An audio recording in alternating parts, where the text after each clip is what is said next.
Hi there, movie lovers. If Venom has been on your mind, you've come to the right place. Released on October 5, 2018, this film is packed with surprises, and today, we're going to break it all down for you. If you're excited to explore more, be sure to like this video. It's a small click that means the world to us.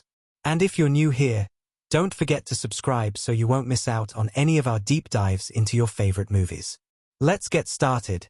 When Venom hit theaters on October 5, 2018, it was an event unlike any other in the world of superhero cinema.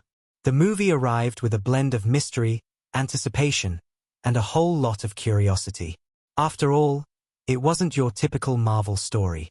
This was a movie about a character who wasn't a hero, at least not in the traditional sense. He was a chaotic, unpredictable anti-hero, and the idea of seeing him on the big screen was both exciting and intimidating. Sony had done something bold. They were taking a beloved Spider-Man villain, Venom, and crafting a story that didn't rely on the wall-crawler himself. There was no Peter Parker swinging into the picture, no clear-cut good versus evil fight, and no traditional origin story to follow. Instead, Venom offered something raw, something unexpected, a new kind of cinematic experience. The film's premise itself was intriguing enough to spark interest. Tom Hardy, one of Hollywood's most versatile actors, was taking on the role of Eddie Brock, a down-and-out investigative journalist who finds his life turned upside down when he becomes the reluctant host for an alien symbiote, Venom. What followed was a journey into chaos, self-discovery, and bizarrely dark humor. But even beyond the basic plot, there was something compelling about the film's tone. It was a mix of horror, dark comedy, and superhero action that had yet to fully be explored in this genre. It was a story about a man torn between his humanity and the monstrous entity living inside of him, and that push and pull formed the emotional heart of the movie. At first glance, Venom seemed like it might be just another superhero origin story, but as soon as the opening credits rolled, it was clear that it was much more than that. The film didn't shy away from the darkness in its premise. Eddie Brock's fall from grace was swift and brutal, a crash course in both personal failure and the limits of the human spirit. He was a man whose life had been shattered by his own actions, a man grappling with the consequences of his journalistic integrity being torn apart by forces beyond his control. And then, the symbiote appeared. From that moment on, the film took on a life of its own, hurtling forward into the realm of the weird, the frightening, and the just plain bizarre. What made Venom stand out, beyond its anti-hero lead, was the unique chemistry between Eddie and the symbiote. Venom wasn't just a parasite. He was a character in his own right, with his own distinct personality, quirks, and motivations. Their relationship was a constant back and forth, a bickering, sarcastic banter that veered between the absurd and the profound. Eddie was the unwilling host, struggling to maintain control over his body and his life while Venom slowly, almost gleefully, took over. The symbiote wasn't just a plot device. It was an entity with a mind of its own, an otherworldly voice that both terrified and amused in equal measure. The plot kicked off with Eddie Brock's investigation into the Life Foundation, a corporation led by the enigmatic and morally dubious Carlton Drake. Drake, played by Riz Ahmed, was a classic villain, a charismatic and intelligent man with a clear vision for humanity's future. But his vision was twisted, and the Life Foundation's experiments with the symbiotes proved to be nothing short of dangerous. Eddie's pursuit of truth led him directly into the heart of this corporate nightmare, where he learned about the horrifying nature of these alien entities, beings that could bond with human hosts in terrifying and unpredictable ways. When Eddie first comes into contact with the symbiote, he's completely unprepared for the chaos that ensues. Venom isn't interested in playing nice, and Eddie, despite his best efforts, has no choice but to let him take over.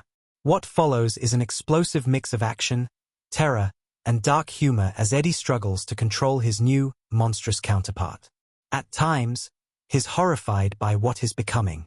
At others, he's almost delighted by the power Venom offers. The symbiote, on the other hand, has its own agenda, one that is far less concerned with Eddie's well-being and more focused on survival. As Eddie tries to regain some semblance of control over his life, he's forced to confront not only the physical transformation happening inside him but the deep moral dilemmas that come with it. What makes Venom truly unforgettable? though, are the moments when the film surprises you. There are twists you don't see coming, character arcs that defy expectations, and emotional beats that hit harder than you'd imagine. The film toys with the idea of Eddie's redemption, showing that even someone as lost and flawed as him has the potential to change. But it also plays with the darker side of his character. Eddie isn't just struggling against the symbiote. He's also fighting against his own demons, his mistakes, and the people who have wronged him. There's an edge to him, a kind of angry desperation, and it's in those moments that Venom seems like the perfect fit for him, a reflection of the rage and frustration simmering beneath the surface. But it's not just Eddie's journey that drives the film forward. The antagonist, Carlton Drake, is more than just a typical villain. He's a man who genuinely believes in his cause, someone who sees himself as a visionary but is willing to sacrifice everything and everyone to achieve his goals. His lack of moral boundaries makes him a compelling foil to Eddie, and their final confrontation is a blend of suspense, action, and, unexpectedly, heart. The stakes are high, and as the film reaches its climax, the tension is palpable. Eddie's struggle to reconcile with Venom reaches its peak, and in a final twist, you're left questioning just how far Eddie is willing to go to stop Drake, save the world, and protect the fragile bond he's formed with the symbiote inside him. One of the standout moments of the film is its darker humor, which is both unexpected and refreshing. Venom, the symbiote, is a character who doesn't take things seriously.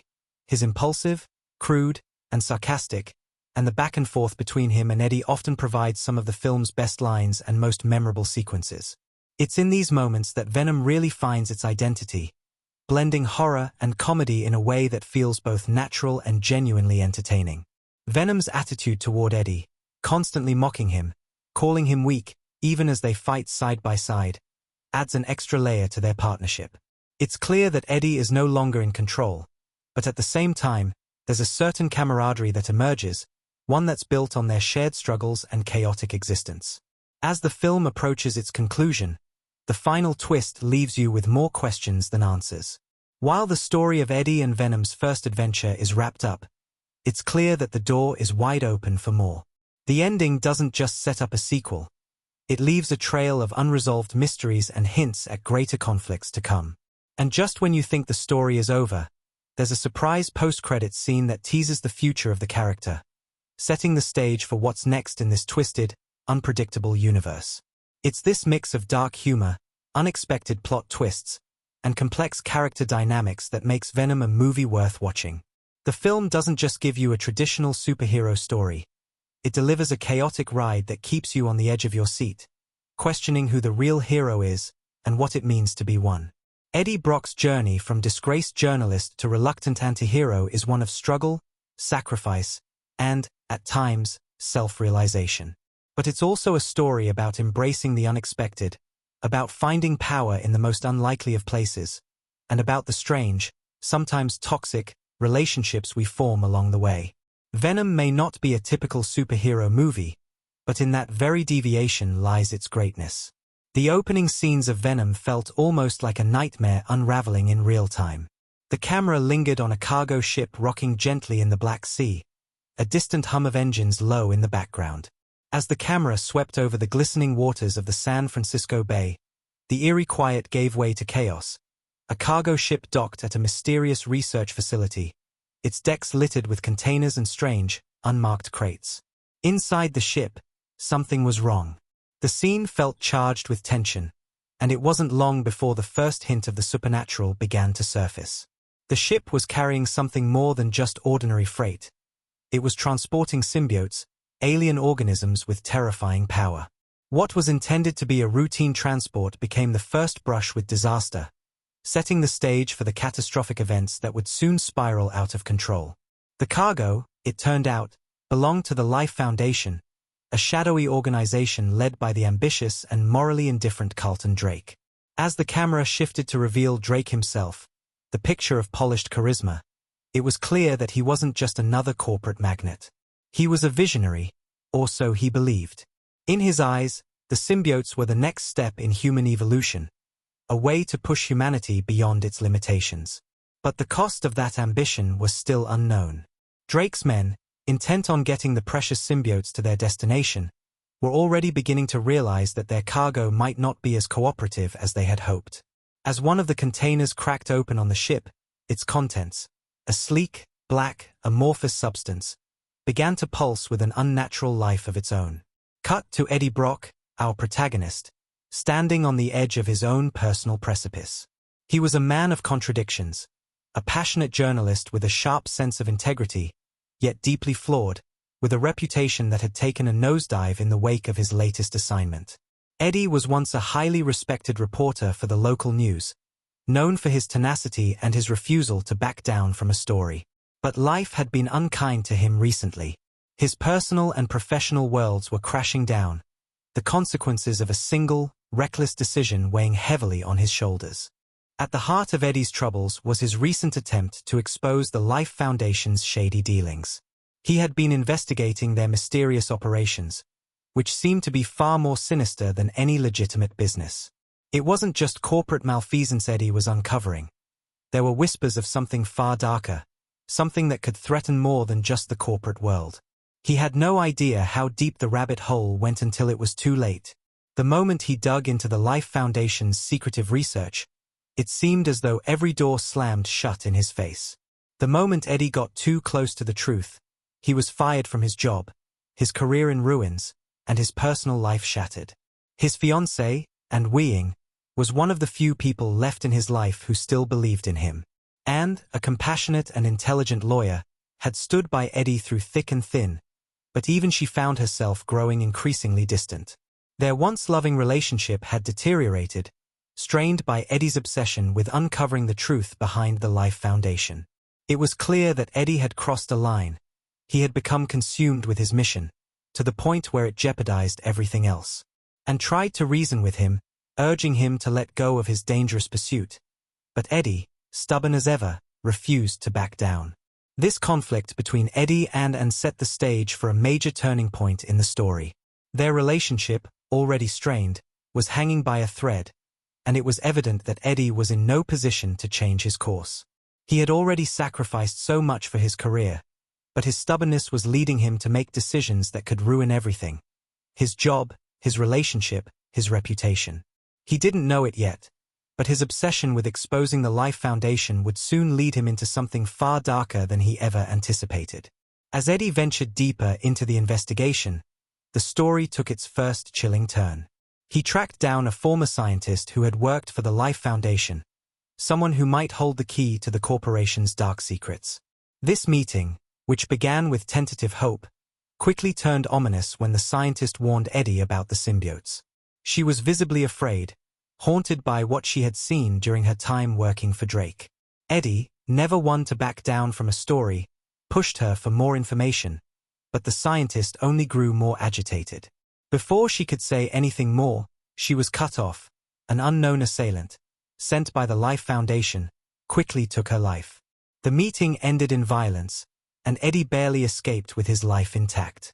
With his reputation in tatters and the people who could have helped him either disappearing or meeting grisly fates, Eddie found himself at his lowest point.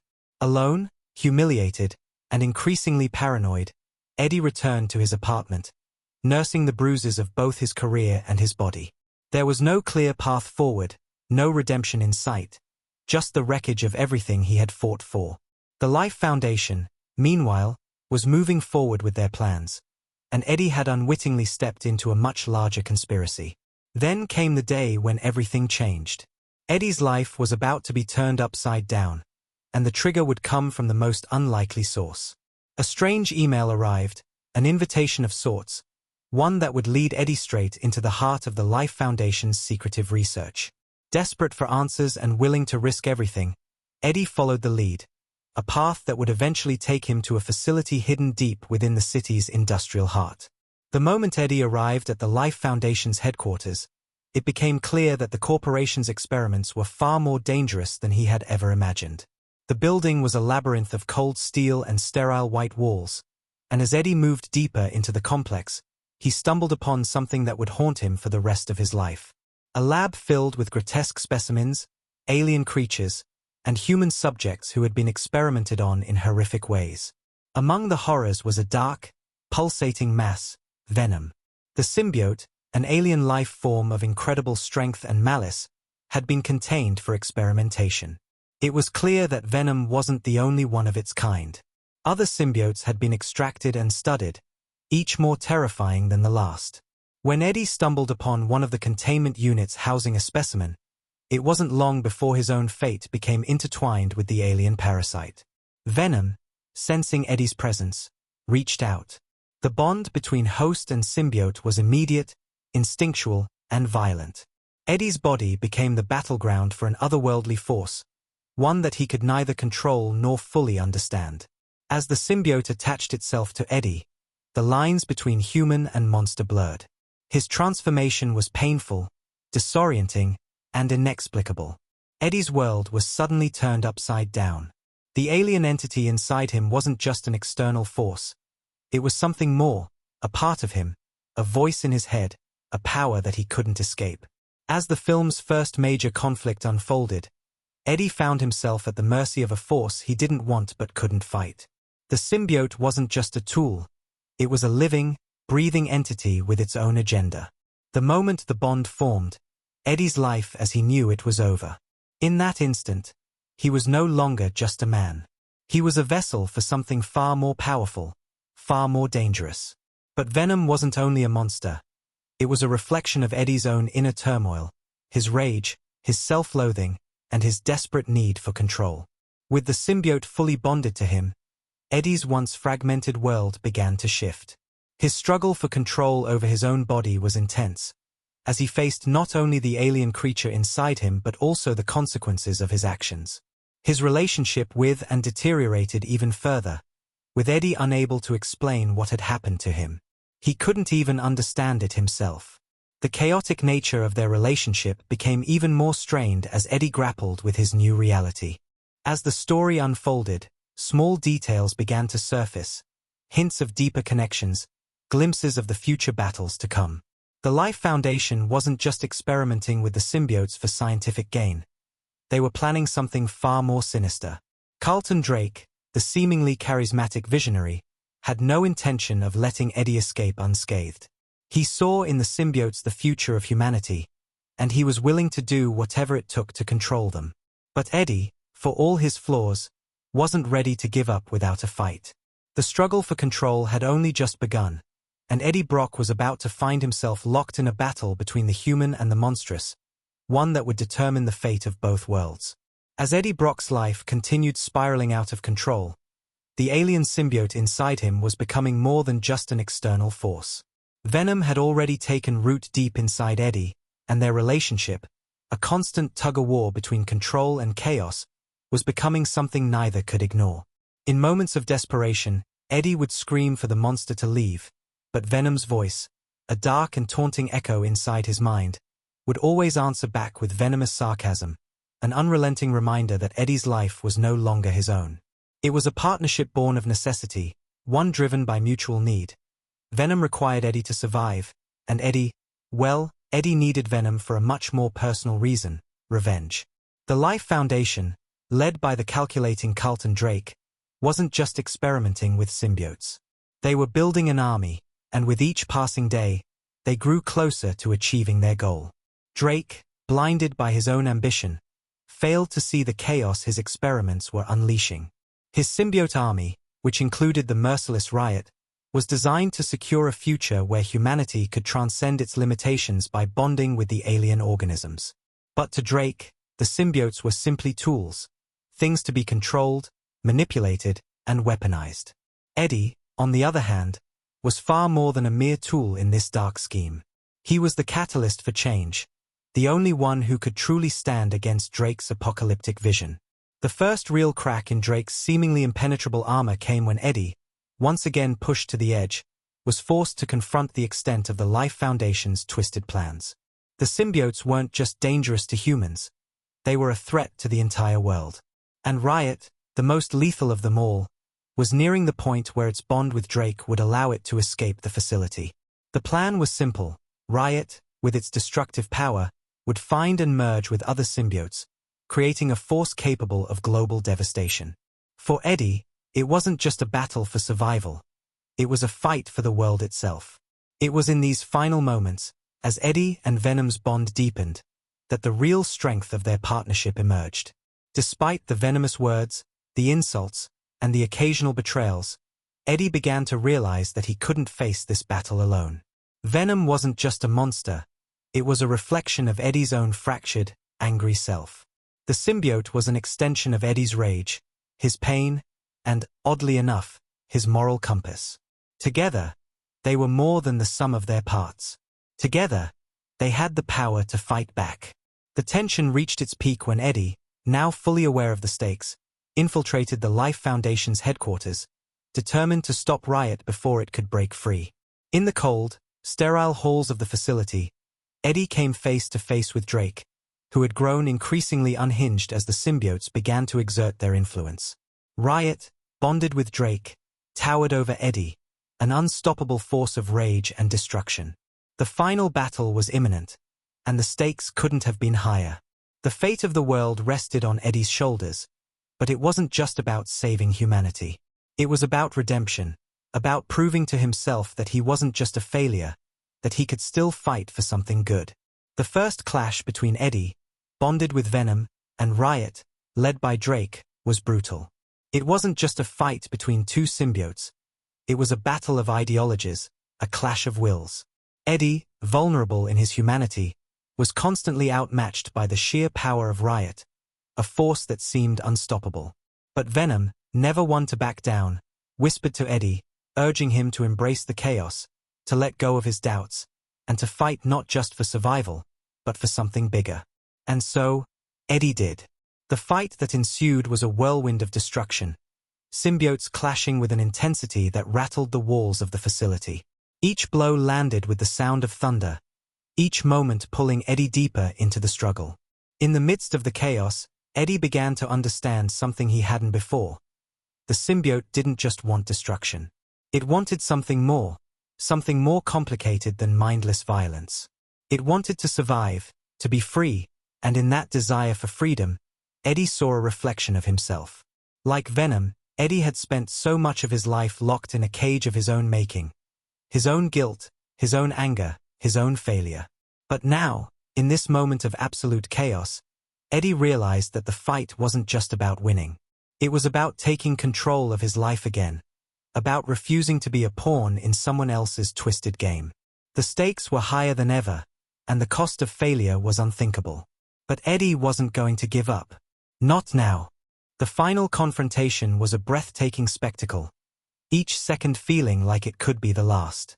Eddie, struggling to maintain control as Venom raged inside him, finally managed to outwit Riot in an unexpected twist. In a moment of sheer desperation, Eddie used the very chaos of the fight against Riot, luring the symbiote into a trap that would separate it from Drake. With a violent, explosive climax, Eddie unleashed everything he had, everything that Venom had been building up inside him. The result was nothing short of spectacular. Riot, the unstoppable force, was defeated, and Carlton Drake, the architect of it all, was left to face the consequences of his hubris. But the victory was bittersweet. Though the world was saved from the impending destruction, Eddie was left with the aftermath of his actions. The relationship with Anne, though deeply fractured, hadn't completely broken. There was still a glimmer of hope for reconciliation, though it was clear that Eddie and Anne's paths might never fully align again. Eddie had been consumed by his obsession, but in his final moments with Venom, he realized something important. He wasn't just fighting for redemption in the eyes of others. He was fighting for his own sense of self-worth, for the man he had been and the man he hoped to become. Venom, for its part, had no desire to leave Eddie. The symbiote's words, once mocking and sardonic, began to take on a new tone, one of reluctant appreciation. They weren't just a host and parasite anymore. They were something more. As Eddie came to terms with the new reality of his life, a new understanding was born between them. Eddie and Venom were, for better or worse, stuck together. But in that strange, unorthodox partnership, there was a kind of harmony, a chaotic balance where the human and the monster had become one. The final moments of the film left the door wide open for what was to come next. Eddie Brock, once a broken man, had found a new purpose. The battle against Carlton Drake and the Life Foundation had been won, but there were more challenges ahead. The symbiotes were still out there, and Eddie knew, in the deepest part of him, that the fight wasn't over. Venom, too, seemed to sense the uncertainty of the future, as it whispered one final taunt. But there was no more fear in Eddie's eyes. In that moment, he understood. He wasn't just the host. He was a part of something much bigger, something that could never be fully understood, but that he had the power to control. The film closed on a quiet, almost haunting note, the camera pulling back as Eddie and Venom stood on the precipice of their uncertain future. Together, they had faced down their darkest fears, fought for survival, and, against all odds, emerged victorious. But the real test was yet to come.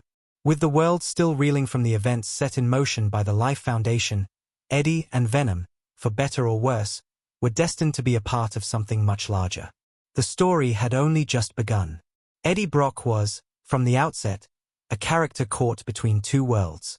A journalist who once believed in the power of truth, he had fallen far from grace. His moral compass, once sharp and unyielding, had grown tarnished over the years, blurred by ambition, personal failures, and his obsessive drive to be the first to expose corporate corruption. At the start of Venom, Eddie is a man beaten down by life. He's lost his job, his fiancée and his reputation, all because of a decision to dig too deep into the secrets of the Life Foundation. He is, in many ways, a walking contradiction. Compassionate yet reckless, self-destructive but with a deep, underlying desire for redemption. His rough-edged exterior is a defense mechanism, a way of keeping the world at arm's length, even as he wrestles with guilt over his past. Tom Hardy's portrayal of Eddie Brock is a layered performance, one that mixes vulnerability with a biting, almost self-loathing arrogance. From the moment Eddie appears on screen, Hardy embodies the character's internal struggle with a physicality that feels raw and uncomfortable. The subtle shifts in his facial expressions and body language speak volumes about Eddie's desperation, his sense that he's barely holding onto the remnants of his former life, caught in a downward spiral that he can't stop. Yet, Hardy also brings out Eddie's fierce tenacity and his unwillingness to back down, no matter the cost. In moments of rage, or when Eddie's confrontational nature emerges, Hardy channels a deep well of anger. Yet it's anger that feels rooted in a genuine desire to make things right, even when Eddie's methods are flawed. It's when Eddie bonds with Venom that Hardy's performance takes on a new dimension. The symbiotic relationship between the two characters is both chaotic and symbiotic, and Hardy navigates this by shifting between Eddie's tortured humanity and the snarky, reckless menace of Venom. The constant back and forth between Eddie's pleas for control and Venom's mocking comments gives Hardy the opportunity to play a character who is literally battling himself. His voice shifts when Eddie is consumed by the symbiote, oscillating between a guttural rage and an almost childlike defiance. It's a brilliant portrayal of a man caught in a struggle for his own identity, a fight that is as much internal as it is external. Venom himself, as embodied by Hardy's performance, is an entity that is simultaneously a source of terror and dark comedy. He is unpredictable, mischievous, and at times almost sympathetic, which is a stark contrast to the alien monstrosity that he is. The symbiote's voice, which Hardy gives life to with a throaty, almost otherworldly quality, exudes arrogance and a twisted sense of humor. Yet there's a strange sense of camaraderie between Eddie and Venom that makes their bond even more fascinating. While Eddie may be struggling to hold on to his humanity, Venom's chaotic influence forces him to come to terms with the darker, more impulsive sides of himself. In many ways, Eddie's journey with Venom is a story of self-acceptance. He learns that, in order to survive, he has to accept not just the symbiote, but the parts of himself that he has been running from. Venom, as an entity, is far from just a parasite. He is a complex character in his own right, with desires, fears, and motivations that slowly unfold over the course of the film. He is not entirely evil, nor entirely good. He wants survival, plain and simple. But through his interactions with Eddie, Venom also shows a deep sense of loyalty, albeit in his own brutal, monstrous way. As the film progresses, Venom's relationship with Eddie shifts from one of mere survival to something more profound. He begins to see Eddie not just as a host, but as a partner. They share a unique bond, where each feeds off the other's strengths and weaknesses. As Eddie learns to embrace Venom, He realizes that he cannot survive alone. He needs the symbiote, just as the symbiote needs him. Carlton Drake, played by Riz Ahmed, is a villain who is more than just a corporate CEO with a lust for power. Drake is a man who believes he is on the cutting edge of human evolution, someone who genuinely believes that his experiments will usher in a new age for humanity. There's a sense of righteousness in his delusions, which makes him all the more dangerous. His vision of a world where symbiotes bond with humans for the sake of progress reveals his twisted sense of morality, and it's this unwavering belief in his cause that drives him to the brink of madness. Drake's relationship with the symbiotes, particularly Riot, reflects his need for control. He sees them as tools, weapons to be wielded, rather than living beings. In this way, Drake's motivations are more philosophical than simple greed. He's willing to sacrifice everything, including his humanity, to achieve what he believes is the next step in evolution. Ahmed's portrayal of Carlton Drake is chilling in its calm, calculated menace. Drake is charismatic but detached, his public persona polished to perfection. Yet beneath the surface, there's a coldness to him that hints at the depth of his obsession. It's a performance that shows a man who has become consumed by his own hubris, to the point where he can no longer see the dangers of his own actions. What's particularly fascinating about Drake as a villain is that he's not motivated by traditional greed. His desire for power is rooted in his misguided belief that he is making the world a better place. This makes him a far more complex antagonist, one who is blinded by his own ambition and convinced that the ends justify the means. The audience can't help but recognize the delusion in his thinking, but at the same time, there's an unsettling truth in his words. He truly believes he's saving humanity. And Weing, played by Michelle Williams, is a key character who anchors Eddie's emotional journey. As Eddie's ex-fiancée, and represents the part of Eddie's life that he has lost in his pursuit of truth, and her presence in the film is both a reminder of what Eddie had and what he is trying to rebuild. And is a lawyer who initially appears to be a foil to Eddie's reckless pursuit of the Life Foundation, urging him to let go of his dangerous obsession and rebuild his life. But as the story unfolds, and reveals a deeper side to her character, she's not just the long-suffering ex who feels betrayed by Eddie's actions. She's a woman who knows how to stand up for herself, and she has a sense of strength that makes her a valuable ally to Eddie. Anne's journey is one of reconciling her feelings for Eddie, even as she grapples with the moral complexities of his actions. She's fiercely intelligent, driven, and compassionate, but she's also not afraid to stand up to Eddie when he's being reckless. Her growth comes from her understanding that, even in the midst of all Eddie's chaos, he is still the man she once loved, and that there is a way to support him, even when it seems impossible. In the film's climactic moments, and is more than just a support character, she actively contributes to the resolution, showing that she's not just Eddie's past, but also a potential part of his future. Williams brings a grounded quality too, and that makes her stand out in a film filled with chaotic, larger-than-life characters. She's not there to simply serve as a romantic subplot. She is an integral part of Eddie's redemption arc. Supporting characters like Dr. Dora Skirth, played by Jenny Slate, add additional layers to the narrative, highlighting the moral ambiguity of the Life Foundation's experiments. Dr. Skirth, a scientist who initially works for the Foundation, becomes a reluctant ally to Eddie after realizing the extent of Drake's inhumanity. She's another representation of the ethical struggle in the film. How far are you willing to go for science, progress, or ambition before it becomes morally indefensible? Skirth's actions highlight the theme of personal responsibility, as she chooses to aid Eddie in exposing the truth, despite the dangers to herself. It's a small but crucial role that emphasizes the importance of integrity, even when faced with overwhelming odds. Then, there's the quiet but significant role of the Life Foundation's security team, led by the brutal and imposing mercenary, who further emphasizes the risks Eddie faces. They are pawns in the larger game, but they serve as a reminder of the power structures Eddie is up against. These characters act as obstacles to Eddie's mission, yet they are far from one-dimensional. They reflect the reality of working in systems that perpetuate evil, forced to follow orders even when they know something isn't right. The characters in Venom are never merely black and white. They are complex, flawed individuals who grapple with their desires, their fears, and their place in the world.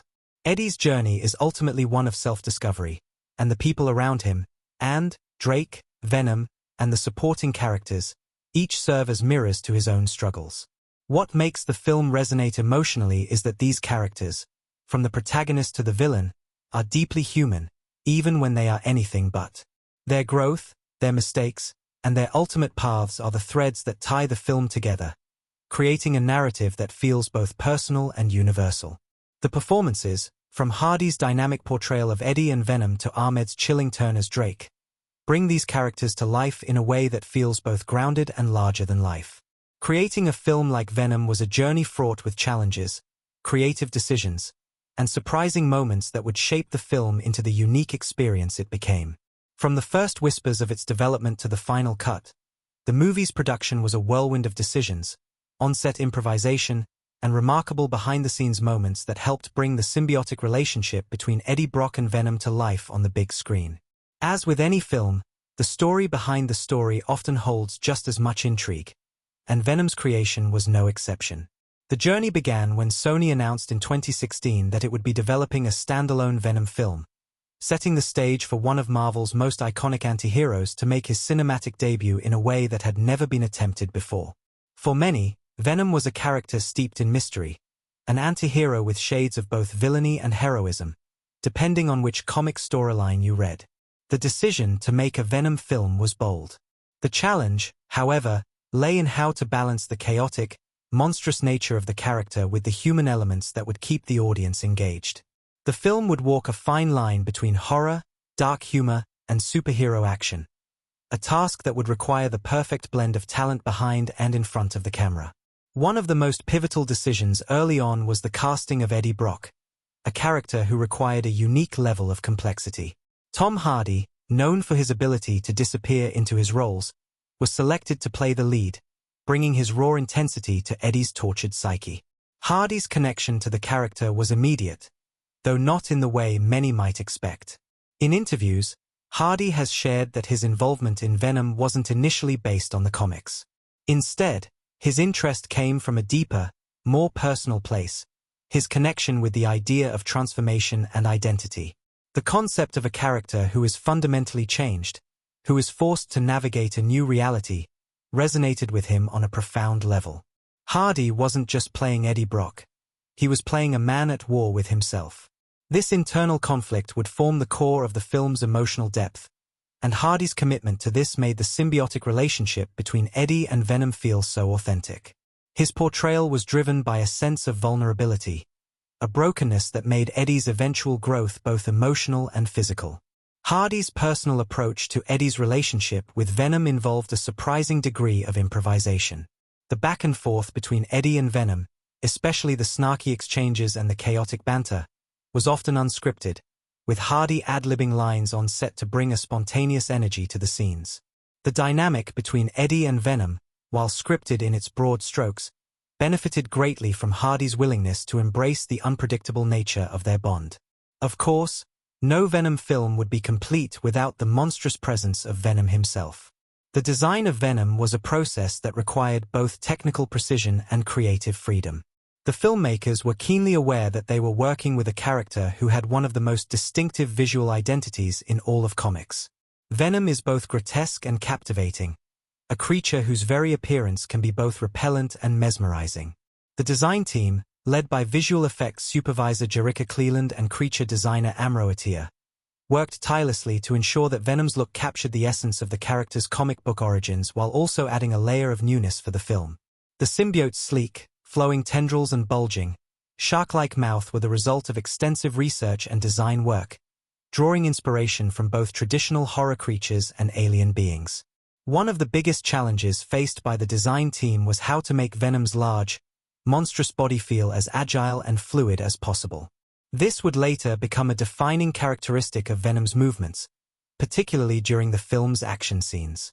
While Venom's visual effects were undeniably stunning, there was one element of the design that was notably absent: Venom's iconic white spider symbol. In a move that surprised many fans, the white spider symbol, a central part of Venom's comic book design, was deliberately left out of the movie version. Director Ruben Fleischer and the creative team explained that they wanted to differentiate the film's version of Venom from the traditional Spider-Man association. This creative decision led to some controversy, but it ultimately allowed the character to stand on his own, unmoored from the previous interpretations tied to Spider-Man. However, the connection to Spider-Man wasn't completely severed. In fact, there were subtle Easter eggs scattered throughout the film that alluded to Venom's comic book roots, including a reference to a Spider-Man that came in the form of a piece of graffiti that can be spotted in a few scenes. The use of visual effects, particularly the fluidity and motion of Venom's transformation scenes, was another challenge that required creative solutions. One of the most memorable sequences in the film is when Eddie first experiences the full force of the symbiote taking control of his body. To create this moment of pure chaos, the filmmakers employed a combination of practical effects, CGI, and Hardy's own performance. Hardy was filmed performing his actions on set, often with motion capture markers, which would later be enhanced by CGI. The symbiote's tendrils and the twisting, morphing nature of Venom were created digitally, but Hardy's performance helped guide the emotional tone of the sequence, making it feel more grounded and visceral than a purely CGI-driven action scene would have been. The visual effects team also had to contend with the challenge of making Venom's form feel both imposing and human. He had to feel like a living being, not just a monstrous apparition. The fluid, shifting nature of the symbiote, constantly morphing to adapt to Eddie's actions, became a key aspect of Venom's identity. Of course, Hardy's performance wouldn't have been complete without the voice of Venom himself. The character's distinctive voice, dripping with sarcasm and menace, was brought to life by Hardy as well.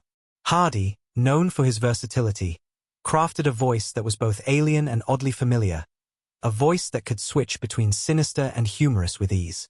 While Hardy's performance on set was captured with motion capture, the voice recordings for Venom were recorded separately in a sound studio, giving Hardy the space to fully embrace the symbiote's personality. The voice had to balance aggression with dark humor, reflecting Venom's complex nature. It was a voice that could command and terrify, but also crack a joke in the darkest moments.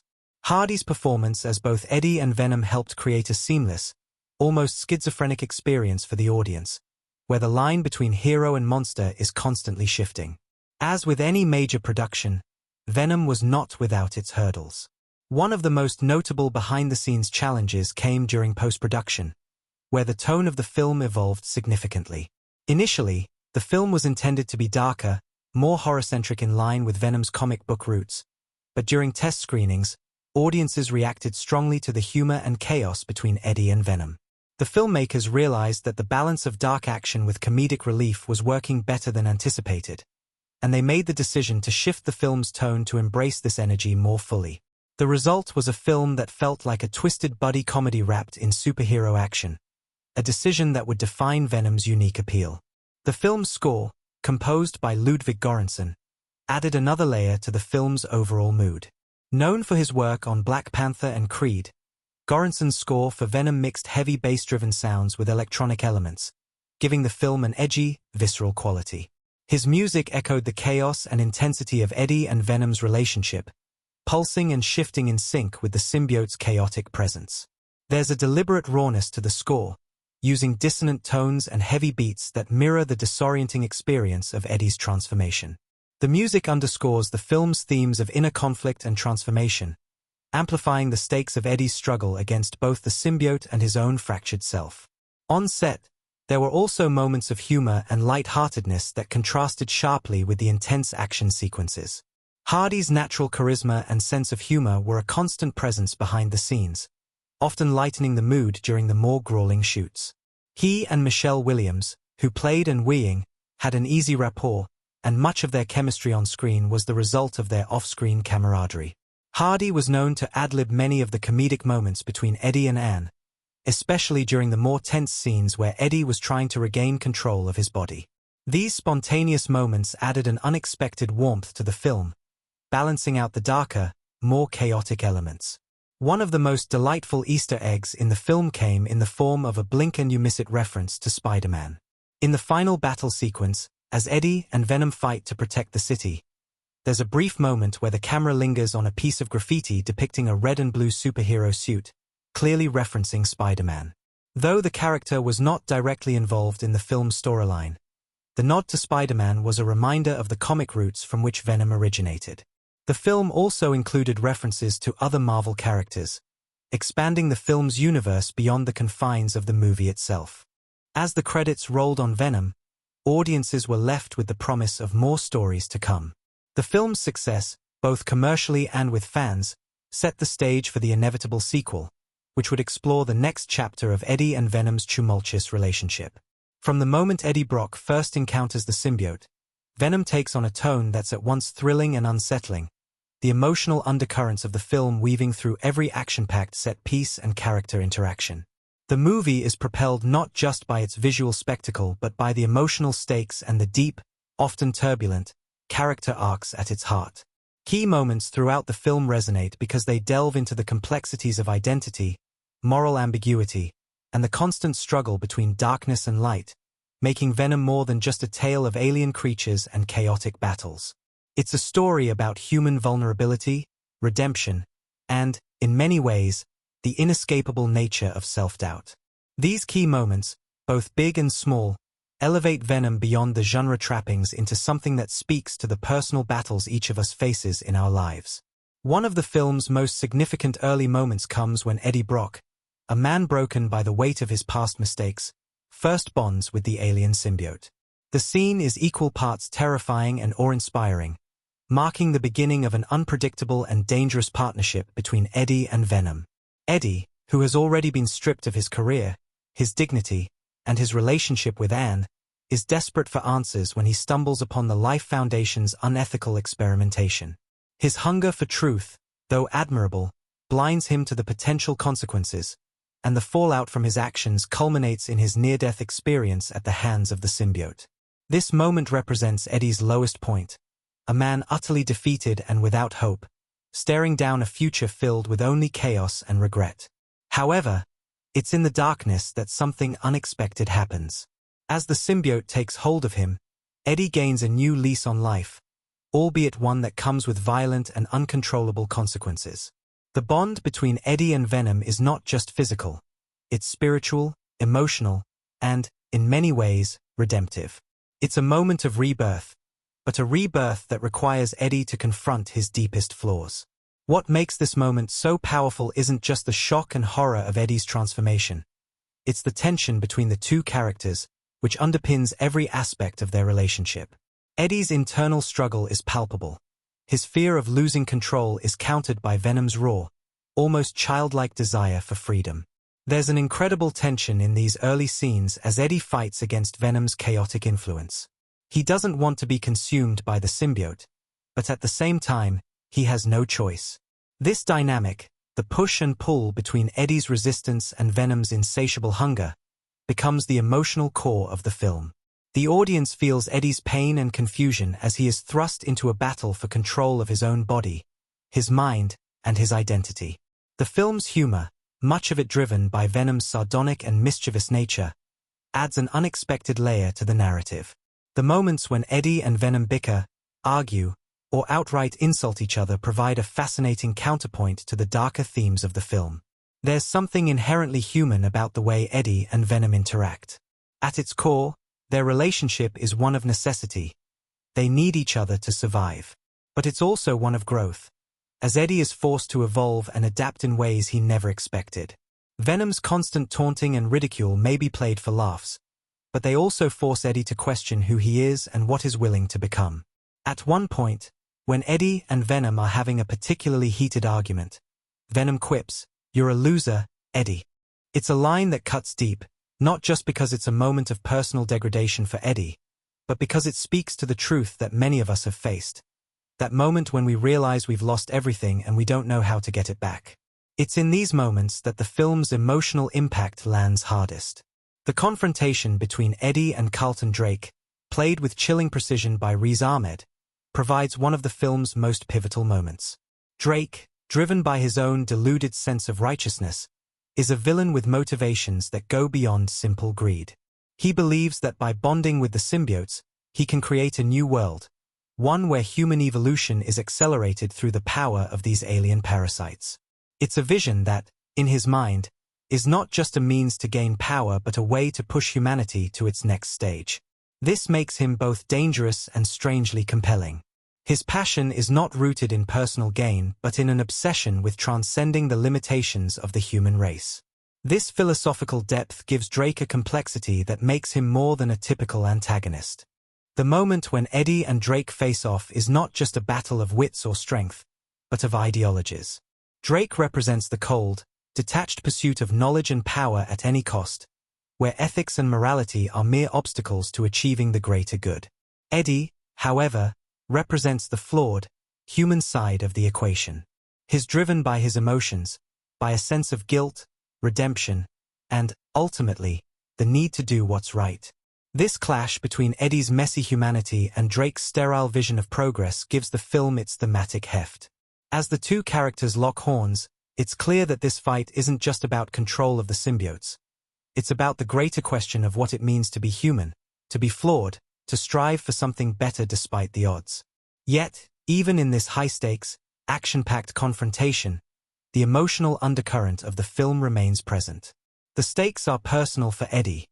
This isn't just about saving the world, it's about saving himself. The battle culminates in Eddie fully embracing his bond with Venom, not as a victim of circumstance but as a willing partner in the chaos. His transformation is no longer one of desperation, it's one of empowerment.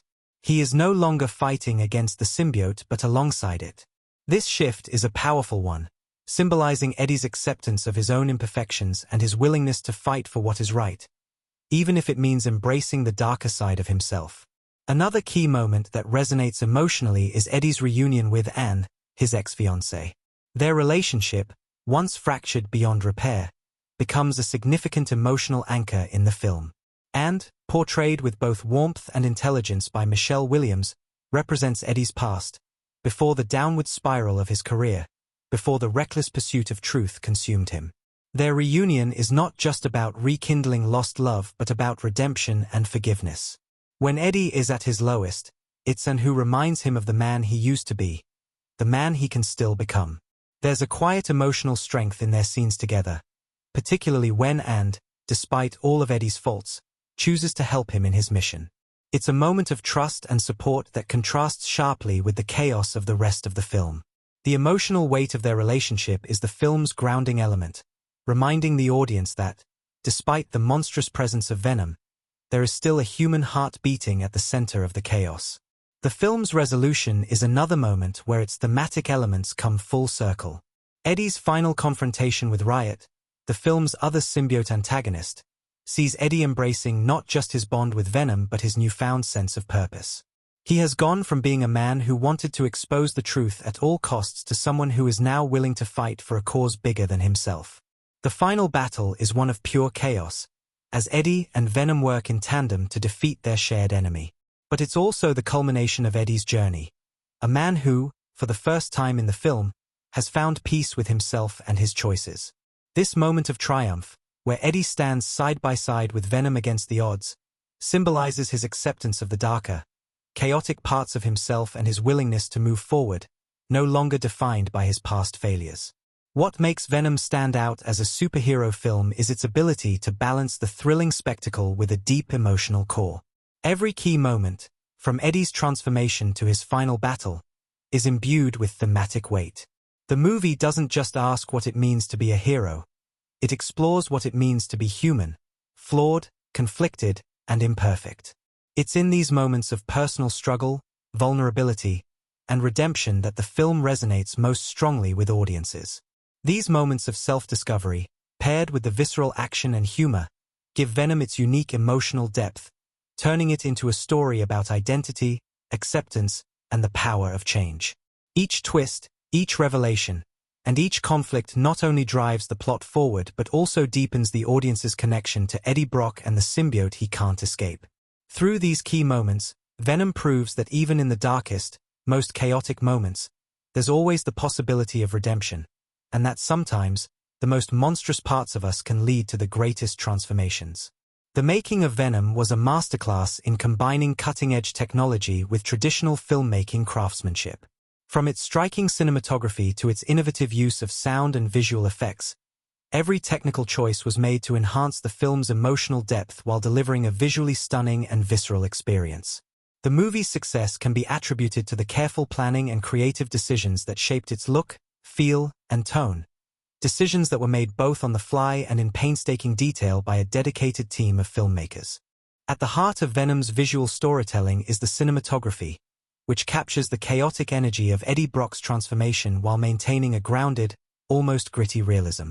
Director of photography, Matthew Libatique, known for his work on films like Black Swan and Iron Man, was tasked with bringing the world of Eddie and Venom to life in a way that felt both intimate and expansive. One of the key elements that Libatique employed was a visual language of contrast. Scenes involving Eddie and Venom are often drenched in shadow, with harsh lighting highlighting the tension between the two characters. The color palette of the film uses deep blacks, blues, and greens, underscoring the symbiote's eerie presence while keeping Eddie's emotional struggles front and center. When Venom first fully takes control of Eddie's body, the cinematography intensifies. There's a palpable sense of claustrophobia, achieved by close-up shots that emphasize Eddie's desperation and the disorienting chaos of his transformation. Libatique's decision to shoot some of these moments in tight, confined spaces, particularly the scenes where Eddie and Venom argue in Eddie's mind, heightens the psychological tension. These moments convey Eddie's internal battle as much as they depict his external confrontation with Venom. In contrast, the more expansive action sequences, especially the final battle between Eddie and Riot, are shot in wide, sweeping frames that convey the scale of the destruction and the epic nature of the battle. The film's visual style was never just about spectacle, though it was about reflecting Eddie's emotional journey. The shifts in cinematographic techniques mirror his transformation from a desperate man at odds with his own body to a confident anti-hero in control of his fate. Libatique, along with Fleischer, carefully constructed every shot to serve the emotional beats of the story. The camera movements during the action scenes, for example, are often erratic, reflecting the chaos that Eddie feels when he's first bonded with Venom. As the story progresses, the camera becomes steadier, a visual cue that Eddie has begun to embrace his new identity, not as a victim, but as a partner to Venom. The use of sound in Venom further amplifies the psychological and emotional depth of the film. Composer Ludwig Göransson's score plays a crucial role in setting the tone of the movie, blending electronic beats with industrial sounds that mirror the film's gritty aesthetic. From the moment Eddie encounters Venom, the sound design builds a sense of unease. The low, pulsing bass, combined with sharp electronic stabs, creates a constant tension throughout the film, mirroring Eddie's internal struggle. The symbiote's presence is felt in every creak and shift of the score. Göransson's composition becomes a character in its own right, an unsettling reflection of Eddie's chaotic relationship with Venom. The moment Eddie is fully consumed by the symbiote for the first time is accompanied by a surge of sound, a cacophony of industrial noise that seems to manifest the symbiote's invasive presence. The sheer volume of these moments, combined with the swirling, almost mechanical rhythms, creates a sense of disorientation that the audience can feel in their bones. It's an auditory representation of Eddie's loss of control, a chaotic maelstrom of sound that sets the stage for his emotional and physical transformation. In contrast, the quieter moments of the film, such as Eddie's time alone in his apartment or his conversations with Anne, are punctuated by moments of silence or subtle, ambient sound, creating an emotional weight that mirrors Eddie's isolation. The juxtaposition between the intense action scenes and the moments of emotional reflection underscores the emotional depth of the narrative. In a film about a character whose internal world is torn apart by the alien presence of Venom, the sound design becomes a tool for expressing Eddie's fractured psyche. Perhaps one of the most fascinating aspects of Venom's filmmaking process was the decision to integrate both practical and digital effects to bring the symbiote to life. The team behind the visual effects was tasked with creating a character who had no direct human counterpart, one that could shift, stretch, and change shape in a way that felt both organic and unnervingly alien. Venom's design was the result of countless hours of collaboration between the film's visual effects supervisor, Jerrica Cleland, and her team at Sony Pictures Imageworks. They worked closely with director Ruben Fleischer and concept artists to create a symbiote that was not only faithful to the comic book character but also felt alive and tangible on screen. One of the most difficult challenges in designing Venom was ensuring that he had a physicality that grounded him in the real world, despite being a digital creation. The filmmakers didn't want Venom to feel like a purely CGI monster. They wanted him to feel like a living, breathing entity, one that responded to Eddie's movements, his emotions, and the environment around him. To achieve this, the team employed a groundbreaking technique known as performance capture for many of Venom's sequences. Tom Hardy, who played Eddie, donned a motion capture suit and performed the movements that would later be translated into Venom's fluid, monstrous actions. This allowed the animators to capture Hardy's body movements and facial expressions, creating a symbiotic performance between the actor and the visual effects. It wasn't just about making Venom look terrifying. It was about making him feel emotionally alive, capable of shifting between terrifyingly violent and oddly comedic at the drop of a hat. The animators worked tirelessly to fine-tune Venom's physical interactions with Eddie, from his fluid movements to the way his tendrils would snake around Eddie's body. Every detail, from the texture of Venom's black skin to the shifting nature of his tendrils, was crafted to give the character a sense of unpredictability, an ever-changing presence that was a true reflection of his symbiotic relationship with Eddie. The visual effects team didn't stop at creating Venom's look. They also had to figure out how to represent the symbiote's bond with Eddie in ways that would be believable to the audience. This was where the film's unique integration of practical effects came into play. In many scenes, particularly in the early parts of the film, Venom's appearance was achieved through a combination of practical prosthetics and animatronics. For example, during Eddie's first transformation, when the symbiote begins to manifest itself inside his body, special effects artists used prosthetics and practical makeup to create the illusion of Eddie's flesh being torn apart by the alien substance. This blend of practical and digital effects created a sense of physicality that made Venom's otherworldly presence feel grounded in the real world. The filmmakers also used practical effects during some of the fight sequences, ensuring that Venom's movements felt weighty and impactful. When Venom is battling Riot in the final showdown, the filmmakers used a combination of stunt work and CGI to create a sense of physicality that allowed the fight to feel dynamic and, at times, brutal. One particularly memorable moment during production involved the creation of the symbiote's voice, the sinister, gravelly tones that characterize Venom's speech. Tom Hardy took the unusual step of voicing Venom himself, giving the character an unnervingly intimate quality. Hardy would often record his lines in the same room as the other actors, which allowed him to feed off their performances in real time. This helped create a fluid dynamic between Eddie and Venom, with Hardy's voice providing the perfect counterpoint to Eddie's confusion and desperation. But it wasn't just the voice that gave Venom his presence, it was also the sound design. Every time Venom speaks, there's a layer of distortion, a pulsing bass that makes his voice feel alien and otherworldly. These audio manipulations were achieved through a combination of sound design and vocal processing, with the goal of creating a voice that felt both familiar and terrifying at the same time. The effect is at once unsettling and mesmerizing, a true reflection of the symbiotic nature of the relationship between Eddie and Venom. Behind the scenes, there were countless moments of creative collaboration that helped to shape the film. Director Ruben Fleischer was known for his collaborative approach to filmmaking, frequently working closely with his team to fine-tune performances and shots. One anecdote from the production that stands out is the way Fleischer allowed the actors to improvise many of their lines. While the script was always the foundation, the actors, particularly Hardy, were encouraged to inject their own personalities and ideas into the film. This led to some of the most memorable moments in Venom, including the film's quirky humor and the back-and-forth banter between Eddie and Venom. Hardy, in particular, was known for ad-libbing lines that added an unexpected layer of humor to the film, and many of these moments became central to the movie's charm. In post-production, the editing process was crucial to the film's pacing. The film's tone fluctuates between tense moments of horror and action and lighter, comedic scenes.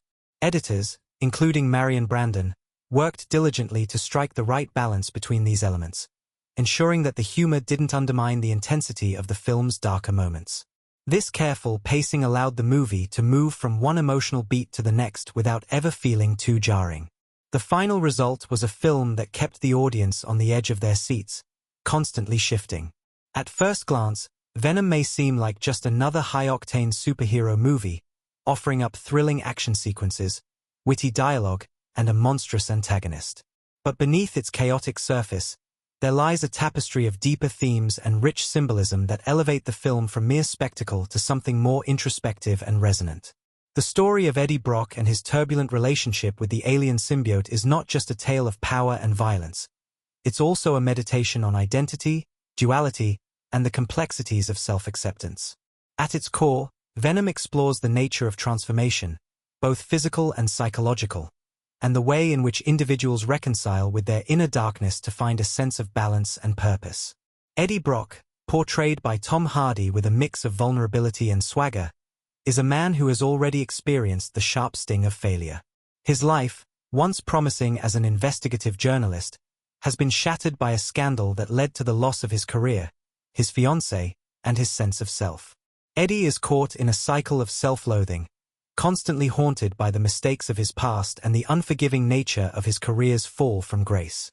When he first encounters the symbiote, it's not just an external threat. It's a reflection of his own fractured psyche. The symbiote offers Eddie a chance for power, for control, but it comes at the cost of embracing the darker aspects of himself. The idea of power through the loss of control is a central theme throughout the film, and it's embodied in the way Eddie's personality shifts after bonding with Venom. In the beginning, Eddie resists the symbiote's influence, fearful of the havoc it can wreak on his life and the chaos it may cause. However, as the story progresses, Eddie begins to embrace Venom as an extension of himself. In doing so, he is forced to confront not only his external adversaries but his internal ones as well. The symbiote itself acts as a mirror to Eddie's psyche, representing the part of him that he has tried to suppress, the aggressive, chaotic, and unrestrained part of his nature. Venom's voice, a gravelly and irreverent counterpoint to Eddie's more reserved, almost self-deprecating demeanor, serves as a constant reminder of this inner turmoil. As Eddie struggles to keep Venom's instincts in check, the film paints a portrait of a man attempting to tame his darker impulses without fully understanding the nature of the beast within him. This tension between the conscious self and the repressed desires is symbolic of the broader human experience. In our lives, we are often forced to negotiate with the darker parts of ourselves, balancing the need for control with the pull of desire and passion. Venom taps into this universal struggle, reminding the audience that embracing one's flaws and weaknesses is sometimes the only way to find strength. The theme of duality, an integral aspect of the film, is expressed not just through Eddie and Venom's relationship but also through the dynamic of good versus evil. Throughout the narrative, there's a constant blurring of moral lines. Eddie, once a hero of sorts in his own mind, becomes entangled in a web of morally grey decisions as he partners with the symbiote. While Venom is undoubtedly destructive, his motivations are far from evil. He seeks survival and, in his own twisted way, justice. It is this shared need for survival that creates an unlikely bond between Eddie and Venom, one that transcends typical hero-villain tropes. Eddie is neither a pure hero nor a villain. Instead, he exists in a moral limbo, where his actions, while sometimes violent and reckless, are always grounded in his desire to right the wrongs of his past. This concept of duality is further explored in the character of Carlton Drake, the CEO of the Life Foundation. Drake is presented as a well-intentioned, though ultimately misguided, figure who believes that the symbiotes represent humanity's next evolutionary leap. His drive to harness the power of the symbiote stems from a belief that humanity is inherently flawed and needs to be uplifted through this alien technology. On the surface, Drake appears to be a classic villain, a cold, calculating businessman bent on profit and control. However, his motivations reveal a deeper, more nuanced character. Like Eddie, Drake's actions are driven by a belief in his own righteousness, even if it comes at the cost of others. In a way, Drake's vision is one of evolution, but it's an evolution that requires sacrifice, a sacrifice that includes the exploitation of innocent lives. His insistence on using the symbiotes to push humanity forward, no matter the cost, mirrors Eddie's own journey of accepting his darker side. In both cases, there's an obsession with transforming oneself, whether physically or ideologically, that leads to a destructive outcome. The symbolism of the symbiote itself is rich with layers. On the surface, it's an alien parasite, an external entity that seeks to bond with and take over the host. Yet, as the film unfolds, the symbiote's relationship with Eddie reveals a more complex dynamic. Rather than simply consuming Eddie, the symbiote acts as a mirror to his desires, fears, and impulses. It amplifies the qualities that Eddie already possesses but has suppressed: his anger, his need for control, and his desire for revenge. Venom is not just a monster. It is an embodiment of Eddie's inner conflict. The symbiote's black, organic mass is a visual representation of the darkness that lies within Eddie, a darkness that he has tried to bury but can no longer escape. It's a reflection of the part of Eddie that he has long been ashamed of, his vengeful, impulsive nature. When Eddie allows himself to embrace Venom, he is essentially confronting the aspects of his own personality that he has worked so hard to repress. The film also uses the idea of transformation to explore the theme of redemption. Eddie's journey is one of self-discovery, a process that involves accepting both the light and dark parts of his nature. When Eddie first bonds with Venom, it's out of desperation. He has no choice but to cooperate with the symbiote to survive. However, as their relationship deepens, Eddie begins to understand that embracing Venom does not mean losing himself. Instead, it means integrating the darker, more chaotic aspects of his personality into a more complete version of himself. This theme of redemption is tied closely to the idea of self-acceptance. Eddie is not a perfect hero, nor is he a traditional villain. He is someone who has made mistakes, someone who is flawed and broken, but someone who is still capable of change. This is most evident in the way he grows throughout the film. At the start, Eddie is a man who is defined by his past mistakes. He is consumed by guilt and anger, unable to move forward. But through his bond with Venom, Eddie learns to reconcile his darker side with his desire for redemption. The symbiote, while initially a source of chaos and destruction, becomes a tool for Eddie to achieve his own sense of healing. The theme of isolation also runs deep within Venom. Eddie begins the film as a man who has been ostracized from society, shunned by the very world he once sought to expose. His relationship with Anne, his ex-fiancée, is broken, and his sense of self is fractured by the public scandal that ruined his career. It's only when he bonds with Venom that Eddie finds a true connection, albeit a volatile and dangerous one. This relationship serves as a metaphor for the human need for connection, even in the most unlikely of forms. Venom, despite his monstrous nature, becomes a companion for Eddie, a strange, otherworldly bond that represents the possibility of finding acceptance, even when it seems impossible. This connection also serves as a commentary on the human tendency to seek out partnerships, whether healthy or toxic, as a means of overcoming loneliness and isolation. Venom, though terrifying, provides Eddie with the one thing he craves: someone who understands him, even in his most chaotic moments. As the story progresses, the symbolism of the alien symbiote becomes more pronounced. It is no longer simply a creature of destruction. It becomes a metaphor for the potential of transformation. By the end of the film, Eddie and Venom have learned to coexist, each understanding that they are not defined by their worst impulses but by their ability to grow and change. This reconciliation between Eddie and Venom is not just an external victory, it's an internal one as well. Eddie's acceptance of the symbiote marks his acceptance of himself, his flaws, his anger, and his vulnerability. The film closes on this note of transformation, suggesting that even in the darkest parts of ourselves, there is potential for something better. The deep thematic exploration of Venom resonates because it touches on universal truths about human nature: the struggle between light and dark, the search for identity, and the need for redemption. It's not just a film about a man who is bonded with an alien parasite. It's a story about what it means to reconcile with oneself.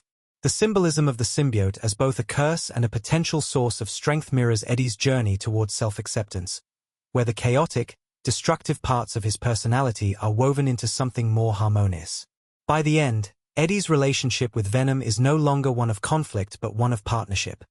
A partnership that reflects the complex nature of human growth and the ever-present tension between the darkness we fight to suppress and the light we strive to become. The creative journey behind Venom was as tumultuous and layered as the film itself. From the first concept of the movie to its final moments on screen, every step in its making was a collaborative effort, shaped by the chemistry between its cast and crew. What emerged from this dynamic blend of talent, creativity, and occasional chaos was a film that resonated with audiences and carved its own unique space in the superhero genre. At its heart, Venom was a story of partnership, not just between Eddie Brock and the symbiote but also between the cast and the crew, each playing their part in bringing the strange and often unpredictable world of Venom to life.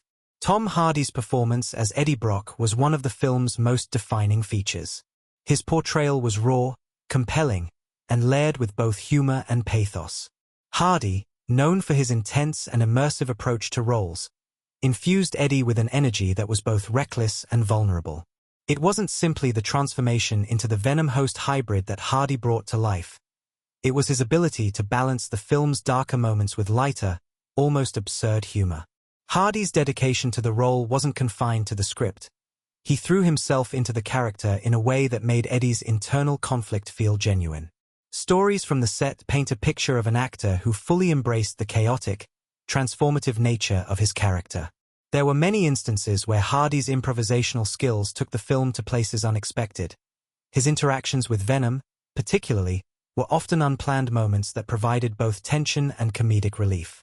Hardy's commitment to the role meant that even during the most intense action scenes, there was a grounded human element to Eddie's struggles that kept the character relatable. He approached the role with a sort of fearlessness, experimenting with his own voice and body language to create something that was entirely his own. The bond between Eddie and Venom was captured through Hardy's performance as well.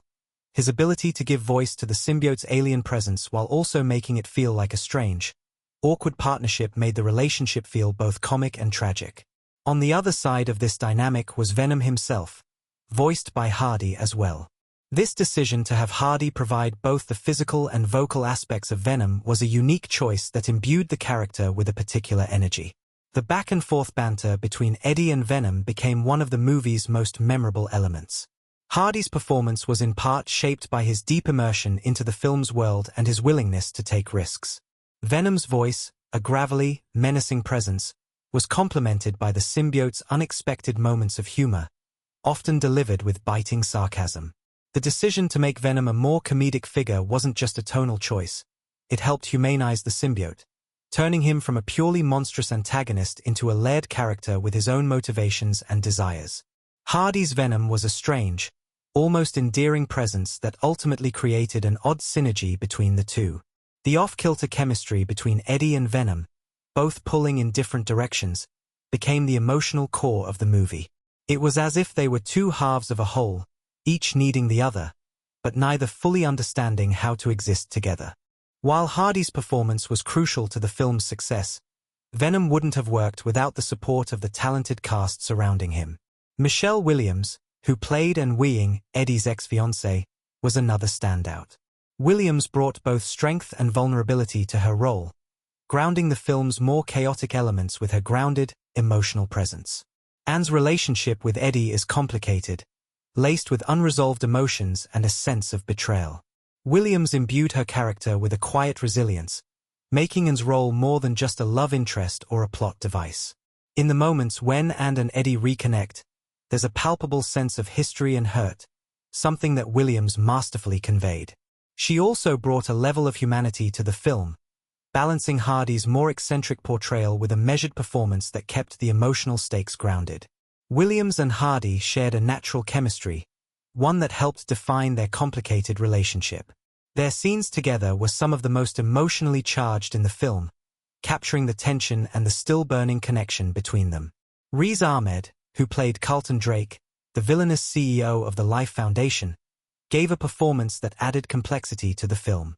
Initially, Drake appears to be a typical corporate antagonist, cold, calculating, and driven by ambition. But Ahmed's portrayal layered the character with more nuance. His motivations, believing he's working for the greater good of humanity, created an intriguing moral gray area. Rather than a one-dimensional villain, Drake was someone whose actions stemmed from a sense of ideological righteousness, making him a tragic figure. This complexity in his character allowed him to serve as more than just a foil for Eddie's hero's journey. Ahmed's performance elevated Drake's motivations beyond the typical bad guy trope, creating a villain who believed his own narrative, whose descent into cruelty was not an act of malice but of misguided conviction. As the story of Venom came to life, the behind-the-scenes chemistry between the cast and the crew was just as vital. Ruben Fleischer, the director, was known for his collaborative approach to filmmaking. He understood that the success of Venom depended on blending larger-than-life action with grounded human moments, and he encouraged his actors to experiment and take risks. Fleischer himself was open to the unexpected moments that arose on set, often letting actors improvise and push boundaries. One of the most significant aspects of the film's creation was Fleischer's ability to embrace both the absurdity of the concept and the emotional depth of the characters. In interviews, he revealed how important it was to maintain a sense of fun while also exploring Eddie's deeper emotional struggles. He wanted to find a balance between the film's explosive action and its more introspective moments, and he achieved this with the support of his talented cast. There were also moments of levity behind the scenes. Tom Hardy's dedication to the role of Eddie Brock in Venom was matched only by his sense of humor. Cast and crew have shared stories of Hardy improvising lines and trying out different ways to deliver Venom's lines, sometimes cracking the crew up with his unexpected takes. Hardy's chemistry with his fellow actors and with the crew was an integral part of making the film's unpredictable tone feel so natural. There was a sense of camaraderie on set, with everyone, from the lead actors to the behind-the-scenes talent, invested in making the film a success. This energy translated onto the screen, where even the most intense action scenes carried a sense of playful unpredictability, which became a hallmark of the film's personality. The film's production wasn't without its challenges, though. There were moments of tension, particularly when it came to striking the right balance between tone and content. Venom's mix of dark themes and humor posed a tricky challenge for the filmmakers, but in the end, it was this very balance that resonated with audiences. The decision to go for a more humorous approach was, in part, influenced by the performances of Hardy and Williams, as well as by the filmmaker's desire to create something that felt fresh in the superhero genre. Fleischer acknowledged that the unique chemistry between Hardy and the other actors helped guide these decisions, and they were often able to navigate tonal shifts with ease due to the cast's ability to find humor in even the most dire moments. Audience reactions to Venom were decidedly mixed at first, but the film's eventual success at the box office proved its broad appeal.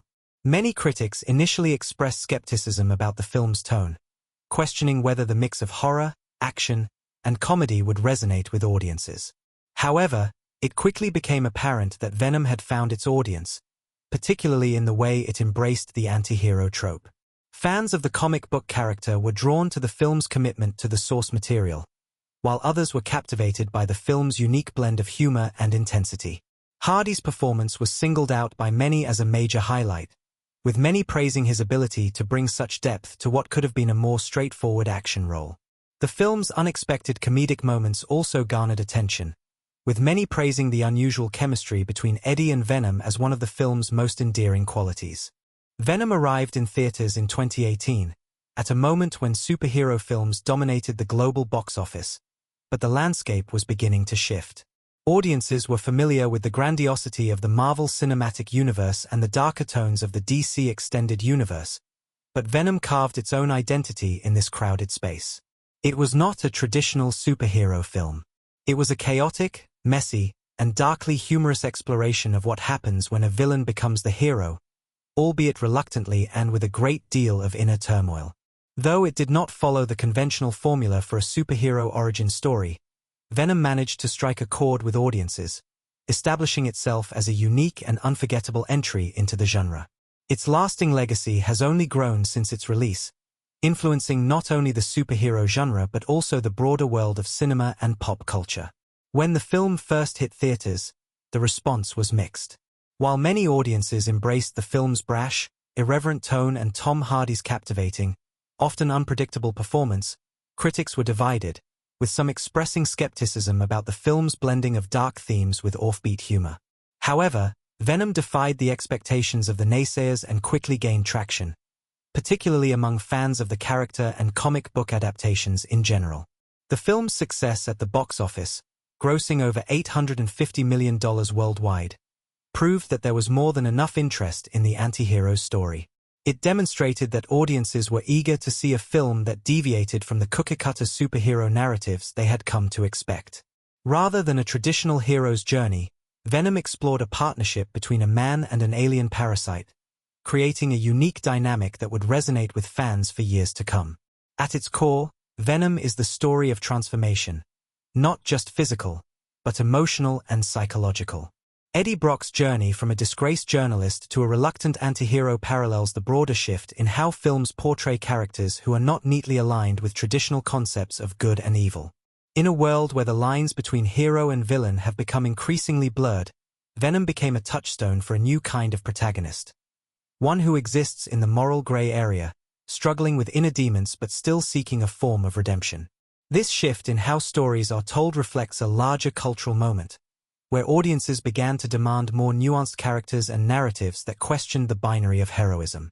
The success of Venom helped pave the way for other films in the superhero genre to explore this duality, from Joker, 2019, to the darker, more complex portrayals of characters like Deadpool and the Suicide Squad.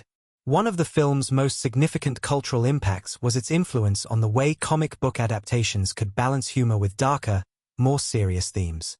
While Marvel films, particularly the MCU, had mastered the art of light-hearted, family-friendly storytelling with occasional emotional stakes, Venom showed that comic book films didn't have to shy away from grit, darkness, or even a touch of absurdity.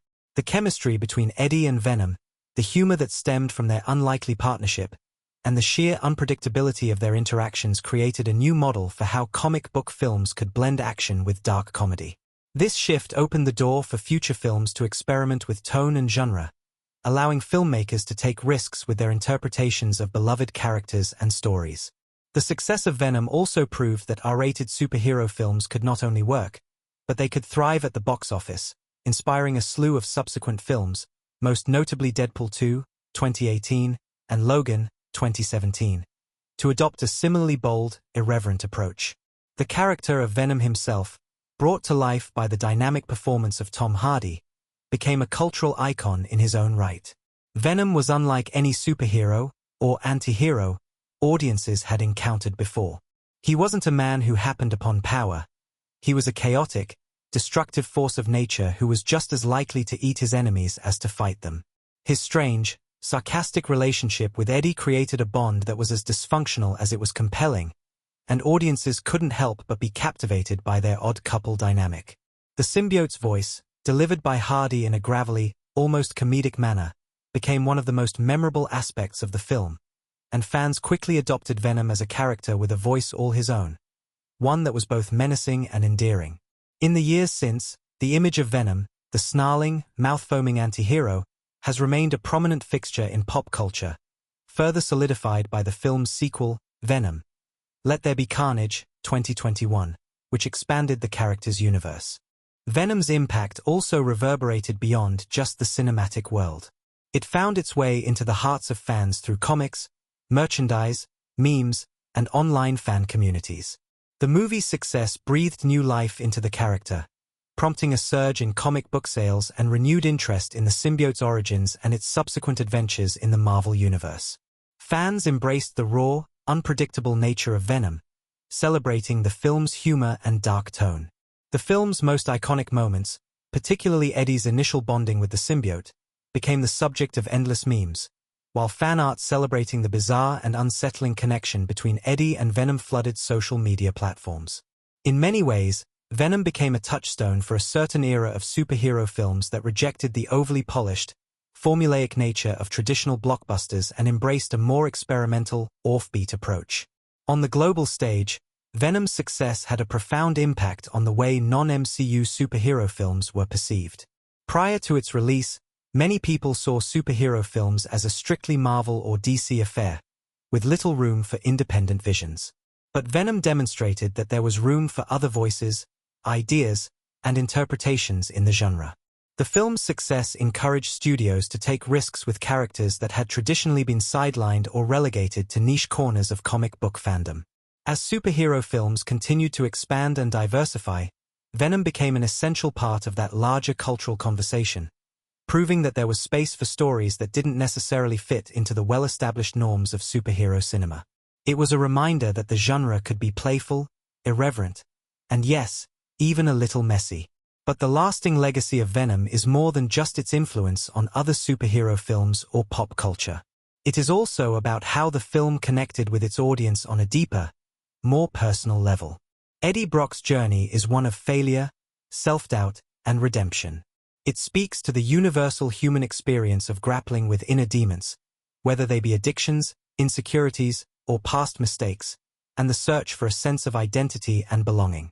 The film explores the idea of embracing one's darker side, not as a source of shame, but as a path towards self-acceptance. The partnership between Eddie and Venom serves as a metaphor for how we all must come to terms with the various facets of ourselves, the parts we like, and the parts we wish we could bury. For many fans, Venom provided a kind of catharsis.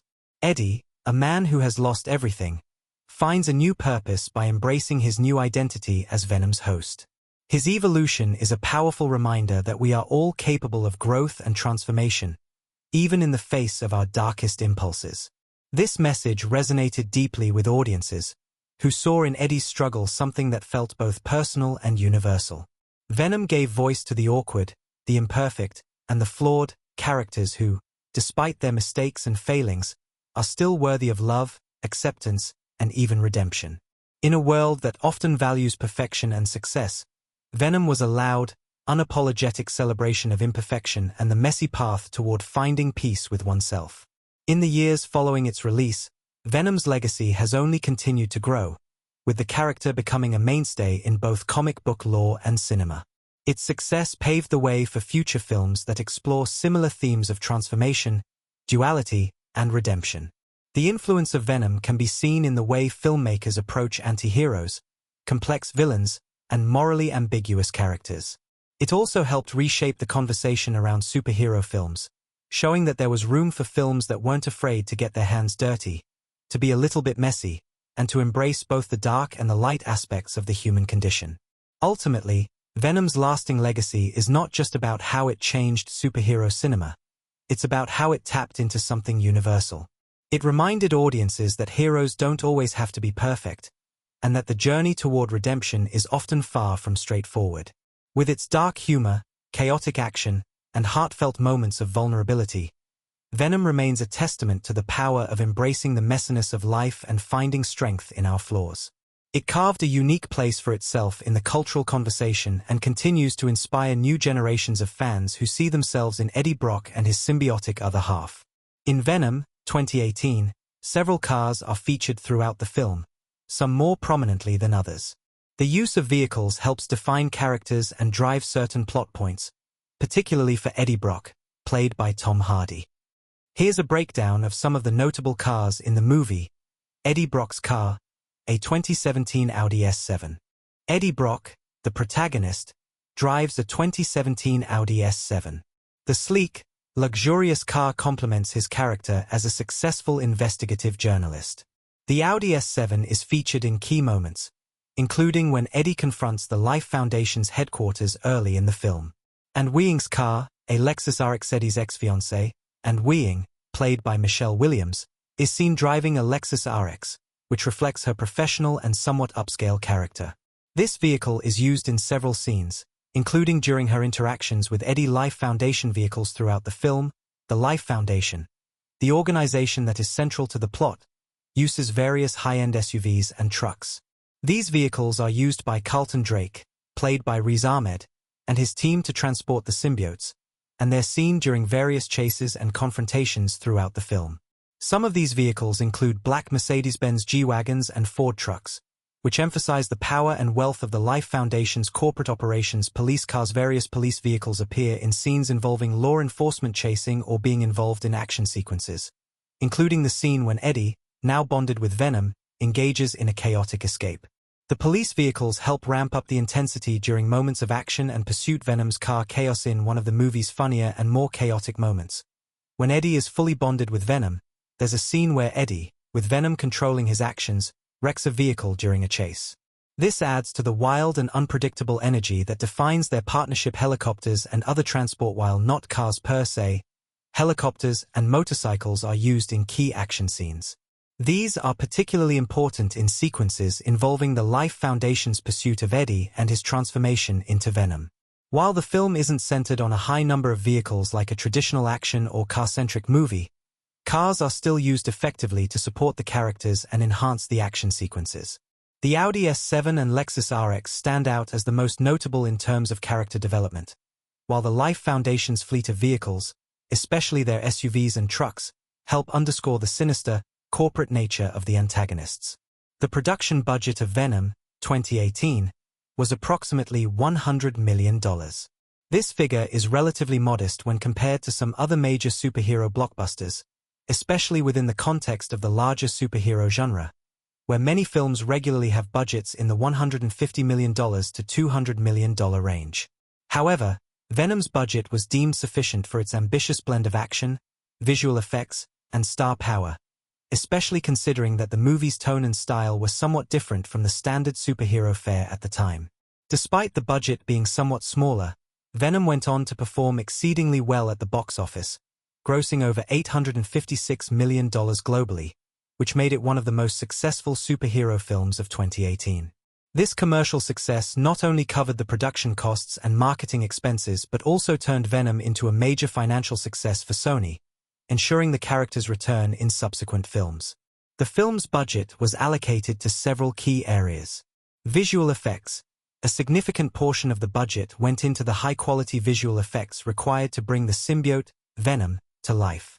The character's transformation sequences and his movements in various action scenes, especially the scenes involving Venom's tendrils, required extensive CGI work, which would have contributed heavily to the production cost. Star power. Tom Hardy, Michelle Williams, and Riz Ahmed were among the principal cast, and although Hardy's pay wasn't disclosed in detail, he is known for commanding a significant salary. This cost was likely substantial given his involvement in both the physical and vocal aspects of the character of Venom. Action sequences. Several large-scale action scenes, particularly the chase sequences, explosions, and the final fight between Eddie Brock, Venom, and Riot, the antagonist symbiote, required expensive practical effects, stunts, and special effects. Filming locations. The film was shot primarily in locations around the San Francisco Bay Area, with specific sets built for certain key scenes, including the Life Foundation headquarters and Eddie's apartment. These were likely also significant expenses in terms of set design and production logistics. Despite the budget being relatively modest by blockbuster standards, the movie's success showed that with the right mix of talent, creativity, and marketing, a more affordable superhero film could achieve massive financial returns and cultural impact. This allowed the filmmakers to secure a profitable foundation for a sequel and helped solidify Venom's place in the broader superhero cinematic landscape. The cars featured in Venom, 2018, reflect the film's mix of high-end luxury and corporate power, with vehicles that underscore both character traits and the wealth associated with the Life Foundation. Here's a breakdown of the cars and their approximate prices based on the models seen in the movie. 2017 Audi S7, Eddie Brock's car. Price, around $70,000 to $80,000. The Audi S7 is a luxury sedan with a sportier edge, fitting Eddie Brock's character as a successful investigative journalist. This sleek vehicle features a 3.0-liter supercharged V6 engine, and the price could vary depending on specific features, trim levels, and additional options. Lexus RX and Weing's car. Price, approximately $45,000 to $55,000. The Lexus RX is a luxury SUV, known for its comfortable ride and modern design. It's a fitting choice for and Weing, representing a professional and upscale character. The price of the RX varies depending on the model year and specific features, but the 2018 RX models generally fall within this range. Life Foundation vehicles, SUVs and trucks. Price, $60,000 to $100,000 plus, per vehicle. The Life Foundation uses various luxury SUVs and trucks, such as the Mercedes-Benz G-Wagon and Ford trucks. These vehicles are high-end, emphasizing the wealth and power of the Life Foundation. Mercedes-Benz G-Wagon. Prices for a new G-Wagon range from about $130,000 to over $200,000 depending on the specific model and customizations. Ford trucks, F-Series Super Duty, a high-end model of the Ford F-Series truck could cost anywhere from $50,000 to $80,000 depending on customization, trim level, and features. Police cars. Price, around $30,000 to $40,000 per vehicle. The police vehicles seen in Venom are likely standard models of patrol cars, such as the Ford Crown Victoria or Chevrolet Tahoe, both of which are commonly used by law enforcement agencies. The price can vary based on modifications, but a standard police patrol car would typically cost between $30,000 and $40,000. Helicopters and motorcycles price varies significantly. The helicopters featured in the film are typically military-style or corporate choppers, and their cost can range from $1 million to $10 million or more depending on the model and specifications. These types of aircraft are often customized for specific operational needs, contributing to their high price. The motorcycles used by some of the characters would be more modest in comparison, likely costing between $10,000 to $25,000 depending on the brand and style. Estimated total cost of the vehicles on set. Given that many of these vehicles are high-end models or specialized equipment, such as the helicopters, the total cost of the cars and other vehicles featured in the film could range widely. The Audi S7 and Lexus RX are the most prominently featured private vehicles, while the Life Foundation's luxury SUVs and trucks, along with police cars and helicopters, would add significant costs to the production's vehicle expenses. In rough terms, the cost of vehicles used on set could easily add up to $1 million to $2 million, considering rentals, production-specific modifications, and the inclusion of the helicopters, although this figure is not typically disclosed in production budgets. In Venom, 2018, the most expensive aspect of the production was likely the visual effects used to bring the symbiote Venom to life. The creation of Venom and his complex, fluid movements, as well as the various transformation scenes, required cutting-edge computer-generated imagery, CGI, and motion capture technology. These visual effects are what defined the movie's spectacle and contributed to its visual appeal, especially considering the film's budget of around $100 million. Why visual effects were so expensive? Creating Venom's character, the character of Venom, a large, powerful alien symbiote, is a blend of CGI and Tom Hardy's performance. His exaggerated physicality, his shifting forms, and his use of tendrils and other features needed to be meticulously crafted to appear seamless alongside the human actors. Venom's design was intentionally monstrous, yet it had to maintain a sense of realism, making the VFX challenging and labor-intensive, motion capture and performance. Tom Hardy's performance was a key component in bringing Venom to life. His movements and expressions were captured using motion capture technology, which allowed the animators to blend his body language with the symbiote's form. This added a layer of complexity, as the VFX team had to ensure that Hardy's portrayal as Eddie Brock matched the fluid, chaotic nature of Venom's alien form. Motion capture requires highly specialized equipment and skilled technicians, which contributed to the high-cost transformation sequences. The scenes where Eddie Brock first bonds with Venom are among the most visually striking in the film. These sequences, which involve the symbiote enveloping Eddie's body and taking shape as Venom, were extensive and required highly detailed CGI work. The blending of human and alien forms, as well as the fluid nature of the symbiote, made these sequences both time-consuming and expensive action sequences. The action scenes, particularly those involving Venom, featured intricate CGI and were designed to be fast-paced, chaotic, and visually spectacular. For instance, Venom's ability to morph his body into various shapes, weapons, and appendages required significant VFX work to ensure these elements were both exciting and realistic. Visual effects team. The VFX for Venom was handled by multiple VFX studios, including ILM, Industrial Light and Magic, one of the most renowned in the industry. Such top-tier talent and technology are never cheap, which made these visual effects the most expensive part of the production process. Other expensive aspects. While the VFX were the most expensive component, there were other costly aspects involved in making Venom. Tom Hardy's salary. Tom Hardy, who played Eddie Brock Venom, is one of the most expensive actors in Hollywood. His salary for a major blockbuster film like Venom would have been a substantial portion of the budget. Given his star power and involvement in the film's production, including producing credits, his compensation was likely one of the higher costs, marketing and promotion. Like most big-budget blockbusters, the marketing and promotional costs for Venom were high.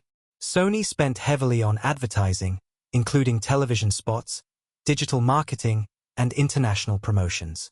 While marketing costs are typically separate from production budgets, they can sometimes approach or even exceed the production costs, particularly for a film expected to perform well at the box office. Set design and locations. Venom was shot in various locations, most notably around the San Francisco Bay Area, and the production required significant investment in both set design and location fees. Filming in major urban centers with high production values often involves high costs for permits, logistical support, and set construction, sound design, and music. The film's sound design and musical score, composed by Ludwig Göransson, also added a layer of expense, particularly given the action-heavy nature of the movie. High-quality sound mixing and the production of a compelling score that fits the film's tone is a crucial part of a movie like Venom, though it's generally not as expensive as the visual effects. Venom, 2018, was primarily shot in and around the San Francisco Bay Area, though several other locations and sets were also used during production. The film's urban and gritty aesthetic benefits from these diverse settings, which helped establish both the cityscape of San Francisco and the more hidden, corporate environments central to the story. Here are the key locations where Venom was filmed. 1. San Francisco, California. The majority of the movie was filmed in and around San Francisco, which plays an important role in establishing the film's urban feel. Many of the exterior shots of Eddie Brock's apartment, as well as key scenes involving Eddie's investigations and encounters with the Life Foundation, were filmed in iconic San Francisco locations. For example, the film features the San Francisco skyline, downtown streets, and the Golden Gate Bridge, a signature landmark that helps set the tone of the story. Eddie Brock's apartment. The apartment in which Eddie Brock lives is depicted as being located in the heart of San Francisco, though it's a fictionalized representation for the movie.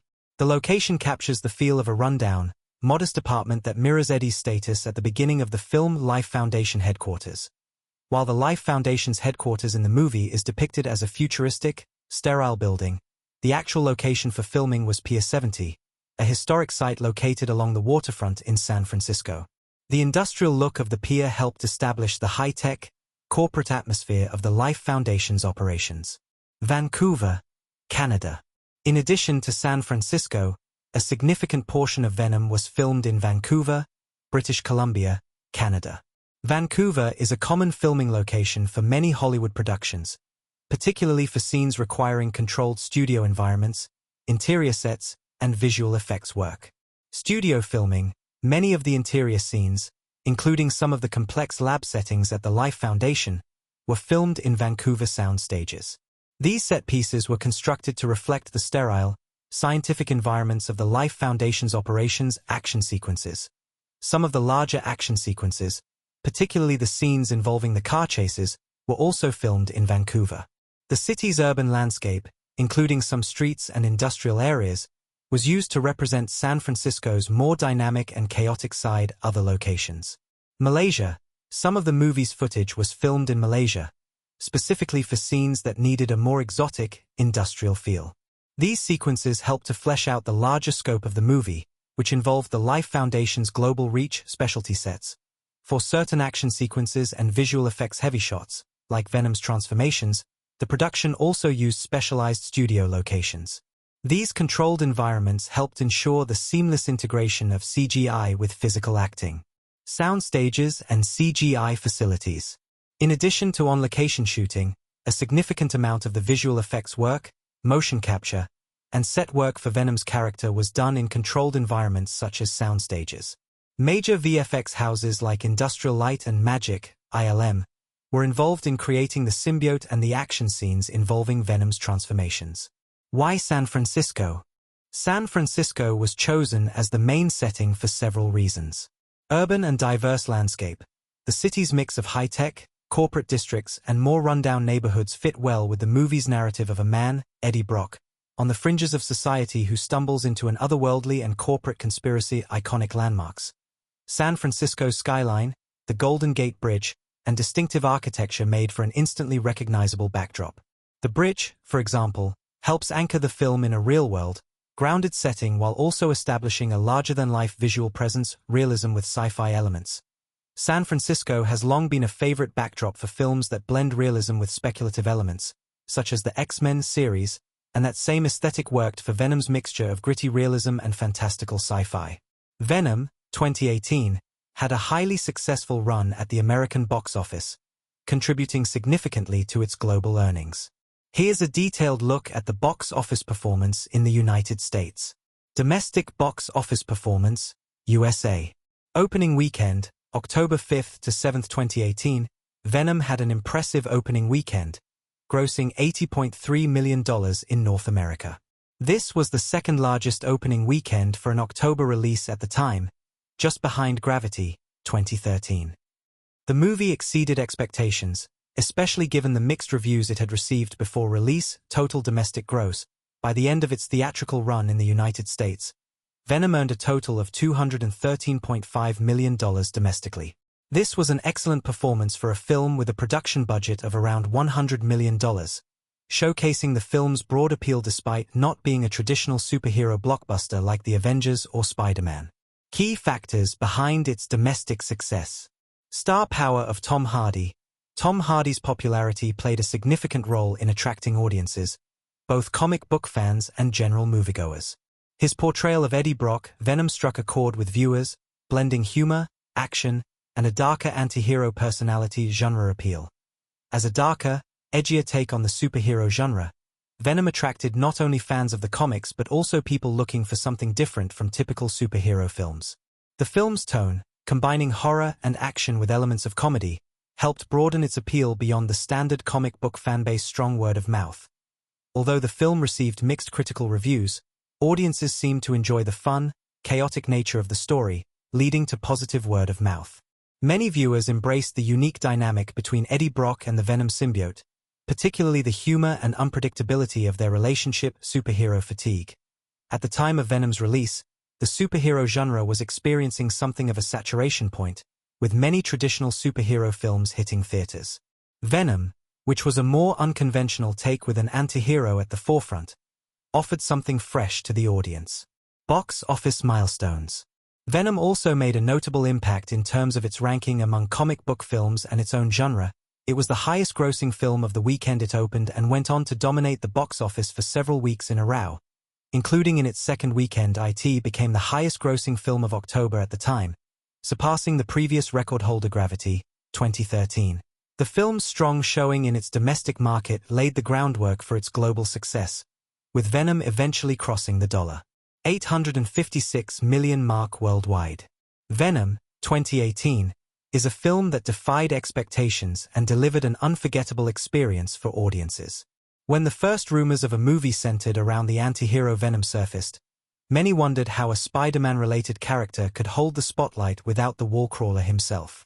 What we ultimately got, however, was a story that didn't just rely on established comic book tropes but instead carved out its own identity within the superhero genre, blending dark humor, unpredictable action, and a touch of horror. It wasn't your typical superhero movie, and that's what made it so memorable. At its core, Venom is a story about Eddie Brock, played by the incredibly talented Tom Hardy, a down-on-his-luck journalist who becomes intertwined with an alien symbiote. This symbiote, named Venom, gives Eddie powers beyond anything he's ever imagined, but it also brings chaos, danger, and a relentless thirst for destruction. It's a story about transformation, both literal and metaphorical, and the struggle to maintain one's humanity when faced with overwhelming power. The film balances Eddie's personal journey of redemption with the chaotic and destructive nature of Venom, creating a unique dynamic that captivates the viewer. Tom Hardy's performance as Eddie Brock is a standout feature of the film. His ability to portray a flawed, struggling character while also embodying the wild, unpredictable force that is Venom is nothing short of remarkable. He brings both humor and gravitas to a character that could have easily become a one-dimensional anti-hero. Hardy's portrayal is raw, visceral, and, most importantly, fun. The chemistry between Eddie and Venom, an internal, often humorous battle for control, is a key element that makes the movie so compelling. The banter between the two is both darkly comic and thrilling, offering the audience a sense of unpredictability in every scene. The film's visual effects, particularly in bringing Venom to life, are another major achievement. The CGI used to create Venom and his fluid, shape-shifting movements is groundbreaking. The scenes where Eddie transforms into Venom are particularly mesmerizing, with the symbiote engulfing Eddie in a swirling mass of tendrils and morphing into a towering, monstrous form. These sequences showcase the cutting-edge technology used to create the alien symbiote, ensuring that Venom is not only a believable character but one that leaves a lasting impression. The action sequences, too, are elevated by these visual effects, particularly in the final battle between Eddie, Venom, and the antagonist Riot. The dynamic choreography, combined with the CGI, makes these moments feel explosive and immersive, keeping the viewer on the edge of their seat. The world-building in Venom is also worth noting. The film doesn't shy away from diving into the lore of the symbiotes and the Life Foundation, a shady corporation that is experimenting with extraterrestrial life forms. While some may have expected a direct tie-in to Spider-Man or the larger Marvel universe, Venom carves its own path, establishing a universe that is dark, gritty, and morally complex. The Life Foundation, with its cold, corporate nature, serves as a perfect foil to Eddie and Venom, who represent chaos and unpredictability. This contrast between the clinical, controlled world of the Life Foundation and the wild, dangerous energy of Venom is a driving force throughout the film, creating tension and intrigue. The soundtrack and sound design also play a crucial role in amplifying the film's tone. Ludwig Göransson's score complements the film's darker elements while also enhancing the humor and action. The sound design, especially in scenes involving Venom, adds a layer of intensity to the action, with the symbiote's growls, grunts, and shifting noises further immersing the audience in the character's presence. The audio elements bring an additional level of energy to the movie, making it feel more visceral and exciting. And then there's the film's ability to keep the audience engaged with its pacing and tone. While many superhero movies can fall into the trap of predictable, formulaic storytelling, Venom manages to surprise at nearly every turn. The film knows when to be serious, when to inject humor, and when to turn up the intensity. There are moments of dark humor, especially in Eddie's interactions with Venom, that provide a breather in between the action-heavy sequences.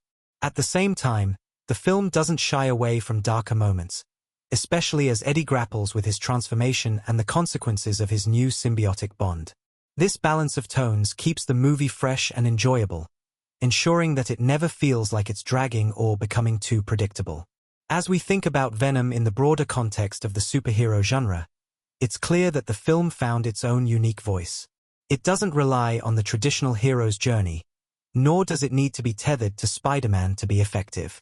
Instead, it presents a complex, morally ambiguous protagonist in Eddie Brock and an unpredictable, chaotic anti-hero in Venom. This combination of elements helped Venom stand out as a refreshing change from the standard superhero formula, offering audiences something different and thrilling.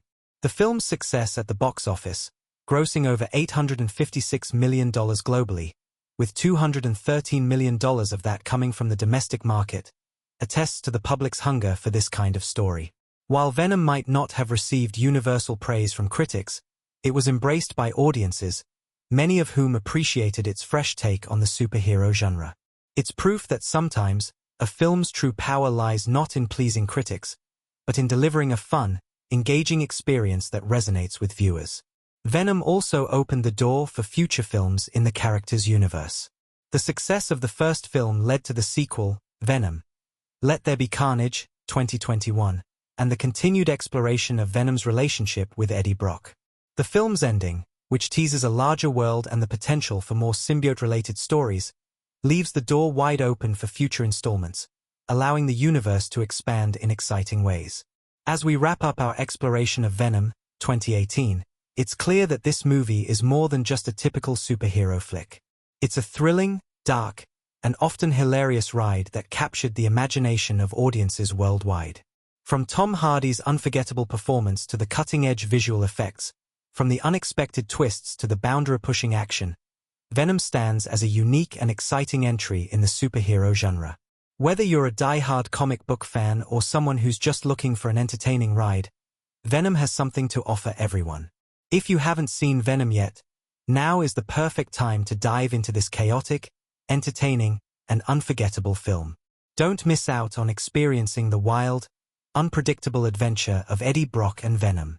And if you've already seen it, we'd love to hear your thoughts.